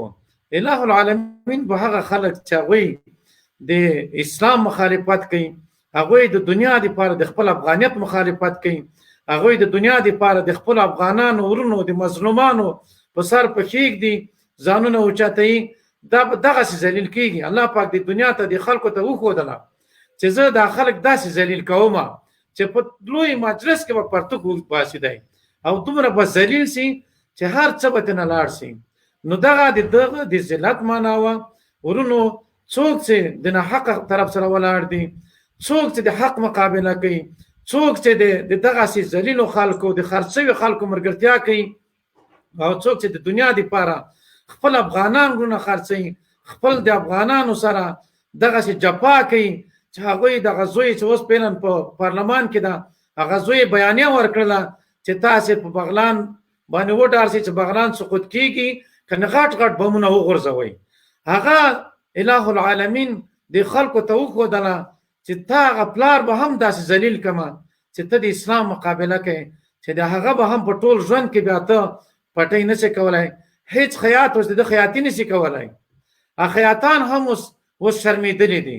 تاسې وګورئ دا خیاطان اوس دې ته رسېدلي دي چې هغه اشرف غني بیچاره ته چې هغه دوی بابا ورته ویلې نن کنځای ورته کوي. ورونو ټول افغانانو دغه خواهش لرم. یو خبریال هغه ته ویلي و اشرف غني ته چې دغه سړی وایي چې ما د اشرف غني له لاسه پرتوګ ویسته، وایي نو چې هغه د ما له لاسه ویسته، ما د چا له لاسه وویسته. هغه خو بیا هم ښه هلته خطا که پرتوګ د مار وخت په وږی کله حضرت حسین ته نواسه خدا وایم، کله څه وایم، که دا د ما چې پرتوګ هر وخت وتلی دا د چا ګناه ده؟ نو دا ټول دا خلکو ته وایم چې اشرف غني بیچاره ما ګوره 3 میاشتې مخکې ویډیو کې ما وګورئ، ما تاسو ته وویلي چې اشرف غني را ایثار شو. تاسې اشرف غني را وګورئ، اشرف غني ایثار ده بیچاره، هر څه ترنه لاړل، پارک کې کېنولی چونګ نشي کولی. نو دا موږ هم ویلي دي، خو تاسې اوس خبر شولئ، تاسې هغه وخت کې کمپاین ورته کوو، اوس دغه ټول ورونو ته وایي، ټول افغانانو ته، ټولو مسلمانانو ورونو ته چې راځئ تېسئ نو د خلکو نه. دغه خلک تاسې ولیدل چې سهار یو قسم وي، مازدیګر بل قسم وي، آخر به تاسو هم دغه حال وي. دغه حدیث شریف مصداق بسئ چې سهار به مسلمان یو مازدیګر به کافر یاستئ. مه کوئ داسې نور. راځئ حق ته غاړه کېږدئ، راځئ د خپل ورونه مه وژنئ، راځئ که څوک ملي اردو کې دي، که څوک د حکومت سره دي، که څوک وزارتونه کې دي، که څوک ریاستونه کې دي، تیر سئ دغه کار نه نور. راځئ خپل ورونو سره ملګري سئ، راځئ د حق اواز اوچت کئ، راځئ په دغه پرتوګ کلو باندې نه کېږي، همداسې میدان ته راوځئ، پرتوګونه مه کاږئ، لونګۍ له سره مه تړئ، لونګۍ په ځای باندې څادرونه له ملا نه وتړئ، ملاوې وتړئ او د دې خلکو مقابله وکئ. تاسې پرتوګ کلو باندې د خلکو مقابله کوئ، دا هېڅ کله هم نه کېږي، دا غلط نظر ده. راځئ حقیقتا لونګۍ په سر کئ، راځئ حقیقتا ملاګانې وتړئ، پټۍ وتړئ له ملا نه، کلشنکوف را واخلئ او د دوی مقابله وکئ. په دې شی مقابله نه کېږي، په دې شی صرف ځانونه شرموئ. راځئ ورونو راځي افغانانو که تاجک دا که ازبک دا که هزاره دا که پښتون دا که پشهی دا که هر څوک دي ټول افغانان دي ټول مسلمانان دي ټول په د ملت کې حق لري حق به هغه چاته موږ ورکوو چې څوک اهل د کار وي که هغه هر څوک وي په هر ژبه وي اهل کار ته باید کار وسپارل شي که څوک د وزارت مالیه باندې پوهېږي باید وزیر د مالیې سي دلته باید دا سیستمونه ختم سي چې کوم سیستمونه موږ سهمیه شرکتونه غوندې جوړ کړي دي چې هر سړی راځي د ما شرکت ته ماته دا وزارت راکا کنه زه بیا پرتوک کاږم دا ډېر بد کار ده دا ښه کار والله کوي دغه موږ اورېدلي وای پلانکي خلک چې دي وای دغه پرتوک کړي دي ورسره ځان وساتئ اوس دا بعضې خلک پرتوک کړي پیدا سوي دي دا هیڅ قوم پورې اړه نه لري دا هیڅ امازی نه و دا یو ذلیل انسان و امازی قوم یو ډېر غیرتي قوم ده په هغوی کې داسې خلک پیدا کېدل دغه په میلیونو کې یو کس هم نه وي داسې خلک قوم پورې نه تړو داسې رذیلان ذلیله دا به نور هم تاسې وګورئ ورځ په ورځ باندې څوک چې د مجاهدینو بد وایي څوک چې د اسلام بد وایي څوک چې د عالم بد وایي تاسې به وګورئ دغه حالت به وي تاسې وکړه د پرونې څه ویلې زنانه ناستې وې ده ویلې وایي چې ملا نه وي دغه زنانه به وایي څنګه لنګېږي ته د خبرې ته وګوره دا ته نه یې رسوله چې ملا له زنانه لنګېدو سره څه کار ده خدای شرماو په هر څه یې وشرماو مکمل وشرمېد او دې ته مجبور سو چې په دې حقیقت پوه سو چې ته کوم عالم نه وای والله که ته اوس مسلمان وای که عالم نه وای ته والله که اوس حلالي وای دا یو حقیقت ده علماو ته بد مه وایئ علما د موږ د سر تاج دي علما د موږ رهنما دي علما که په هر ژبه وي که په هر مملکت کې وي باید احترام یې وسي حقاني علما هغه علما چې هغه د حق طرفدار وي او هر وخت حق وایي او هغه حقیقي مجاهدین وي ځکه حقیقي مجاهد جهاد اکبر هغه ده چې څوک د ظالم پادشاه په مخ کې خپل د حق आवाज اوچت کړي هغه ته حقیقي مجاهد ویل کېږي ورونو حقیقي علما هغه دي هغه علما چې هغه ته علماء سوء وایي چې هغه د کفارو په منګولو کې دي د کفارو په لمنو کې پراته دي او خپل خیر په کفارو کې لټوي تاسې ولید د منګه پیر صاحب چې هغه مجددي صاحب د منګه تاسې لاسونه خلکو مچا کول هغه بیچاره چغې ویلې چې کفار مه باسئ دی جنه او امریکایانو سره چې تصدیق ونه کړي پروتوکول امضا نه کړي امریکایانو ته ځای ورنه کړي په امریکایانو افغانان مړه نه کړي دا خلک مونږ وژني مونږ مه پرېږدئ داسې دا څومره ذلت و ده به جواب ورکړی وي د نه به دا پوښتنه صحیح وي چې امریکایان تا ولې رانیول تا خالق زه هم که امریکانی و تا د مرګ مالک او خالق خو زه یم که نه تا امریکانی مانه نشي ساتلی نو ورونو خبرې لنډومه وخت ډېر ونیول سو ورونو ټولو نه خواهش کوم چې علماو ته احترام وکړي او هغه خلک چې د علماو بد وایي هغه خلک چې بد کنځلې کوي تاسې اوس ولیدل د دوی اخلاق هم ولیده او د یو مجاهد اخلاق هم ولیده مجاهد ورته وایي چې ورور دا د مسلې حل نه ده او دی بیا کنځا کوي دا هغه خلک دي چې دغه خلک دا کنځا کوونکي زه تاسو ته قسم کوم چې دا به دغه پرتګونه کاږي مثال هم وکاته په والله دغه هر یو نه به په میدان کې پرتګ وځي دا کنځا کوونکي دا چیلنج ورکوم مه کوئ له خدای نه وډارسئ د خدای ډېر لوی نظام ده الله ډېر یو قوي ذات ده مه کوئ داسې د الله مقابله هیڅوک نشي کولی او نه د دې مجاهدینو مقابله څوک کولی شي یو راغی جهاد ته کنځا وکړي جهاد الهي حکم ده دی په دې کافر کېږي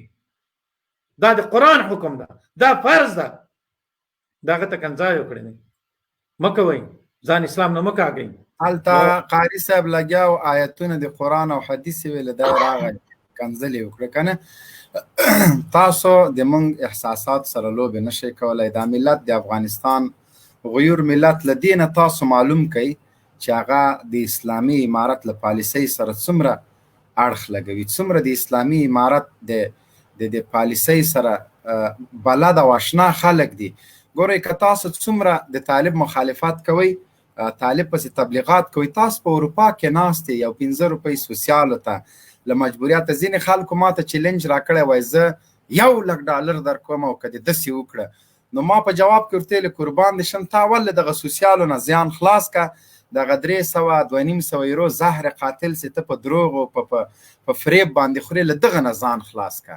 دویم کار دا وکړه چې د ډیسیبلۍ کوم کیسونه مو ورکړي دي، یا په بلجیم کې ناست یا په فرانسې کې ناست یا بل ملک کې، له دغه لعنت نه ځان خلاص کا. کار وکړه، یو غریبي وکړه، هغه نه پاس راسه بیا د ډکونو.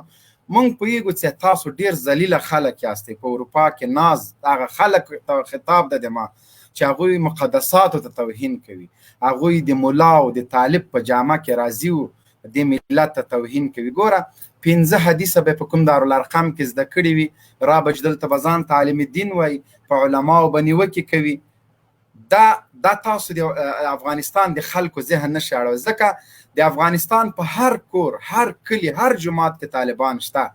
هغوی خپل د کلي طالب هم پیژني، خپل د کلي عسکر هم پیژني، هغوی خپل د کلي مجاهد هم پیژني، خپل د کلي هغه حرمونه هغه د امریکانو غلام هم پیژني. هغوی په دې پوهېږي چې موږ له نواميس او له عزت نه څوک دفاع کوي.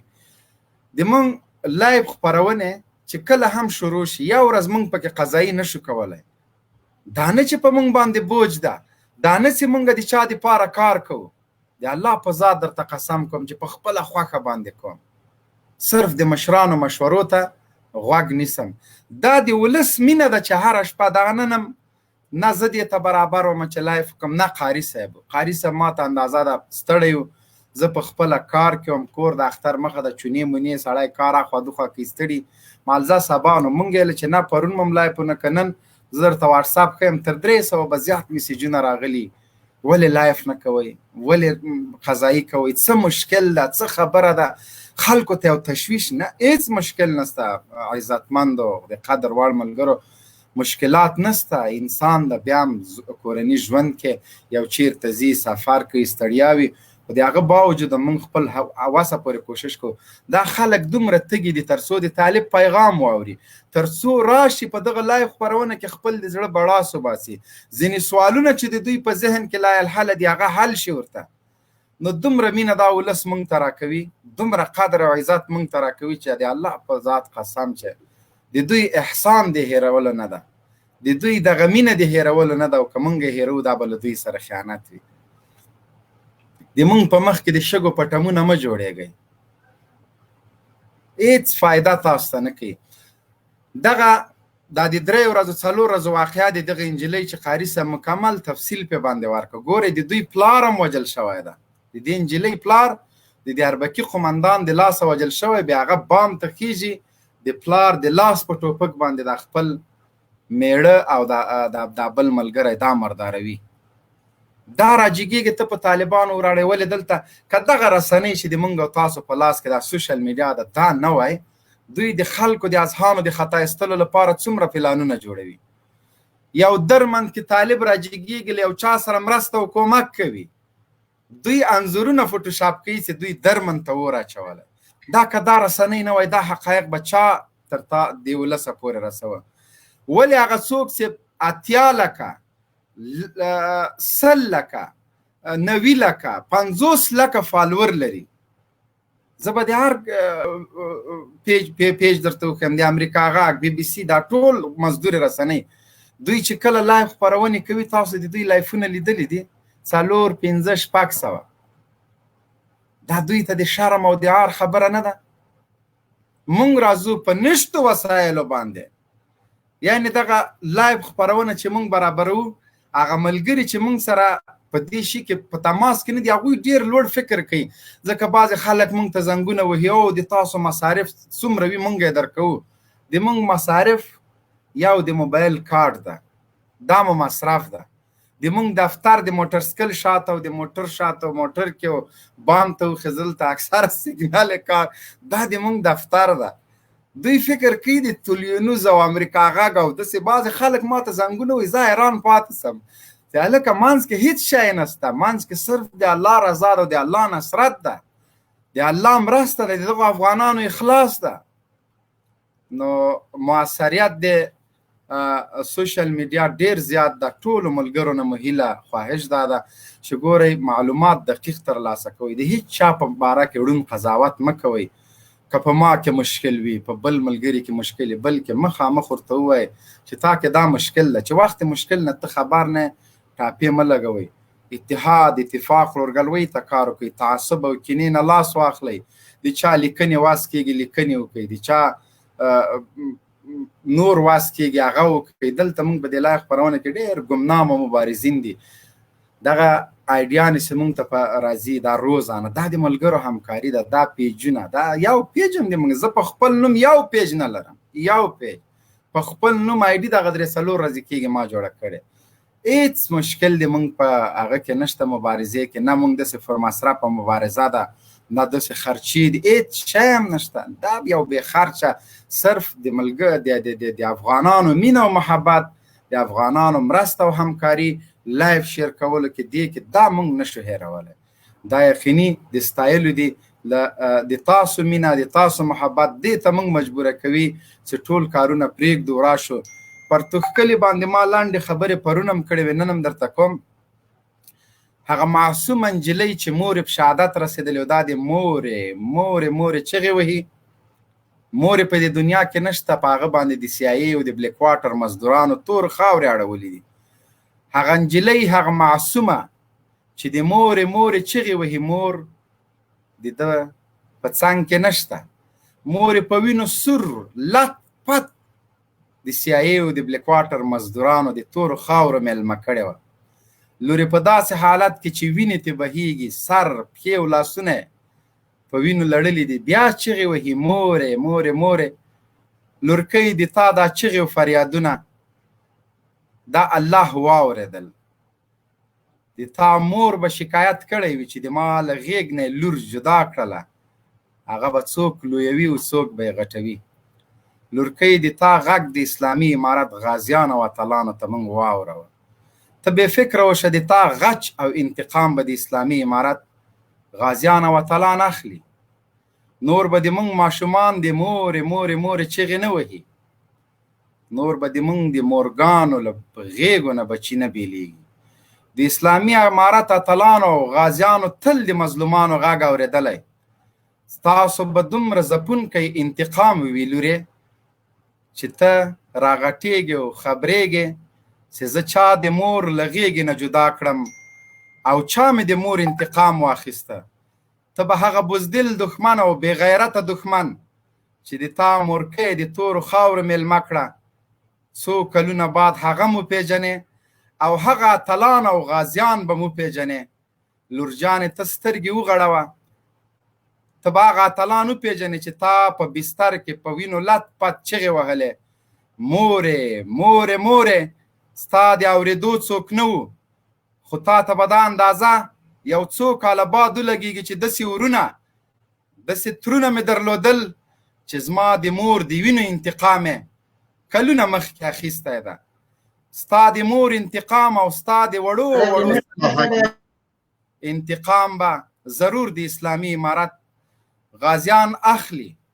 ستا دا وړې سلګۍ دومره دردونکې وې، لورجانې د تا دا وړې سلګۍ دومره بوږنونکې وې چې د هر مسلمان په زړه باندې د وینو پیالې راواوښتلې.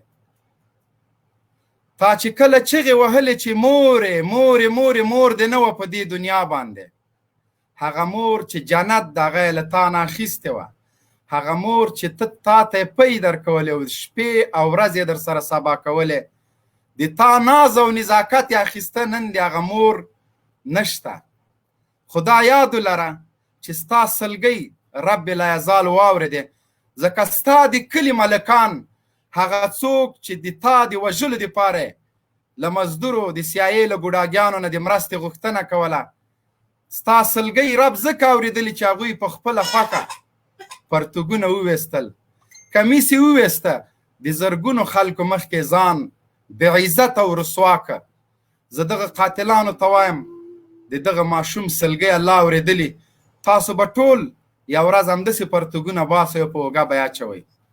تاسو ځکه نن پرتوګونه باسئ چې هغه ماشوم چې سلګۍ وهلې څوک وره نه غلل، چا یې پوښتنه ونه کړه چې د دې مور په کم جرم باندې د CIA مزدورانو په وینو لت پت د تورو خاورو میلمه کړه. نن ولې دغه لور په وینو سره لت پت د مورې چغې وهي. الله مو همداسې رسوا او ذلیله که. د ډنډې غوري د دغه شهید مور وارثینو ته او د دغه معشومې د دغه سلګۍ کې چې د مور چغې وهي دوی ته تسلیت ورکوو او دا ورته وایو چې تاسو بې څوکه نه یاستئ، ستاسو د انتقام دپاره زرګونه زلمي په انتظار دي او دغه د سیایي مزدورانو ته به داسې سبق ورکړي چې نور به ګلالۍ ماشومان د مور له غېږې نه بیلیږي او د دې مور د وینو انتقام په مونږه فرض ده. انتقام به اخلي انشاءالله. اتلان زمریان او غازیان لرو، که دوی نه وای خدای مکه او د دې ماشومې سلګۍ وای د مونږ به زړونه پړک چودلي وو چې خدای د دوی انتقام به څوک اخلي. خو شکر الحمدلله چې اتلان شازلمیان زمري طالبان لا شته، لورجانې خفه نشې چې ته غټېږې، ستا د مور او ستا د وینو انتقام، ستا د سلګیو انتقام اخیستونکو لیست به درته وکړو چې دې غازیانو د تا او د تا د مور انتقام اخیستی. لورکۍ بیا درته وایم ستا سلګۍ ډېرې دردونکې وې، هغه کورنۍ ته تسلیت وایو او ظالمان او قاتلانو د په خپله پرتګونه وویسته. انشاءالله العزیز د افغانستان د اسلامي امارت سرښندونکو مجاهدینو اتلانو غازیانو ستاسو مرال بایللو دښمنانو نور جګړهیز قدرت له لاسه ورکړی او ډېر زر ده چې انشاءالله په ټول هیواد کې اسلامي نظام نافذ او د مؤمنو هیوادوالو ارمان پوره شي. زیرک اوسئ، خپل صفونه منظم کړئ چې د شر و فساد، کفر او الحاد نړېدلې او نسکورې امریکا د مزدورانو اخرنۍ کوډلې او بیسونه له خاورو سره خاورې کړو. بپیش ای اردوی سربکف امارت اسلامی افغانستان، دشمنان دین و وطن را تعقیب کنید، نگذارید تا بار دیگر این ملت مؤمن و مجاهد را با بدبختی های غمانگیز روبرو سازند. مهربانی انجینر صاحب ما ته اجازه راکړئ، په لوی رب مسپارم.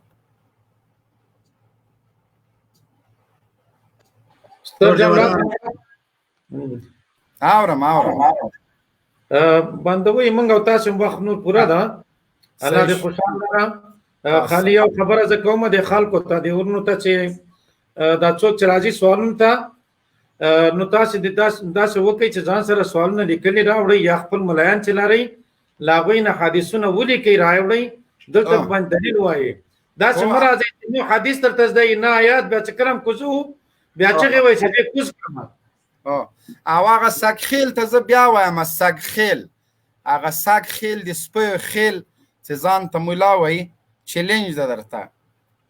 انشاءالله العزیز لنډو ورځو کې به داسې درنه څپېړه د تاسو په مخونو ولګېږي چې ټول اوتې او بوتې او ټرت او لغت مو تر پښو لاندې شي. ستاسو مبارزه د امریکا د اشغال د تداوم لپاره وه، ستاسو مبارزه د امریکایي وحشیانو د وحشت د پټولو دپاره وه. تاسو الله رسوا کړلی. سګخیل ولد سګخیل په فارسۍ کې خلک چې پوهېږي سګ سپي ته وایي. د سپیو خیل د سپیو په ډله کې د سپیو په لایف کې به لګیا وي او ټوله ورځ به ملت تشکنځلې کوي. تاسو په مقابل کې زمونږ درنې څپېړې او سکان لا شته، زمونږ انتقام او غچ اخیستونکي دلایل لا شته. تاسو نشئ کولی چې زمونږ په مقابل کې ودرېږئ. زمونږ او ستاسو ژوندۍ خپرونې د ځمکې او د اسمان توپیر لري. تاسو نشئ کولی چې د اسلامي امارت په مقابل کې په هر ډګر کې چې وي ودرېږئ. تاسو نور خپل دلایل، خپل استدلال او خپل عقل او منطق له لاسه ورکړی. تاسو خام مواد چې کوم د طالب په خلاف استعمالوي له جعلکارۍ او له فریب نه ډک نور هیڅ په لاس کې نه لرئ. مونږ له ثبوتونو سره راځو، له حقایقو سره راځو، د دې وطن د استقلال او د ازادۍ په خاطر باندې هیڅ چا نه مکافات نه غواړو. که چېرته مو غلطي وکړه مجازاتو ته تیار یو. د خپل د ولس د حق داعیې دپاره نه ستړي کېدونکې هڅې کوو، نه په چا احسان کوو او نه چاته وایو چې موږ داسې کړي. دا مو فریضه ده، دا په ځان فرض بولو دې میدان ته رادانګلې مو دي. په هیڅ چا باندې د موږ لخوا احسان نسته. که څوک د موږ مبارزه احترام ورته لري الله دې ورسره ښه وکړي، که نه موږ په چا احسان نه کوو. د الله د رضا دپاره راغلي یو، همدغسې نه ستړي کېدونکي به په مغزو هر څوک چې د اسلامي امارت په مقابل کې ودرېد ښکر به یې پې باندې ماتوو، سترګې یې پې باسو، جب کې ورته اچوو، نور کنزل منزل دا شیونه بند. السلام علیکم ورحمت الله وبرکاته. کامیاب اوسئ، خوشحاله اوسئ. بس لایف بند کړئ، موږ هم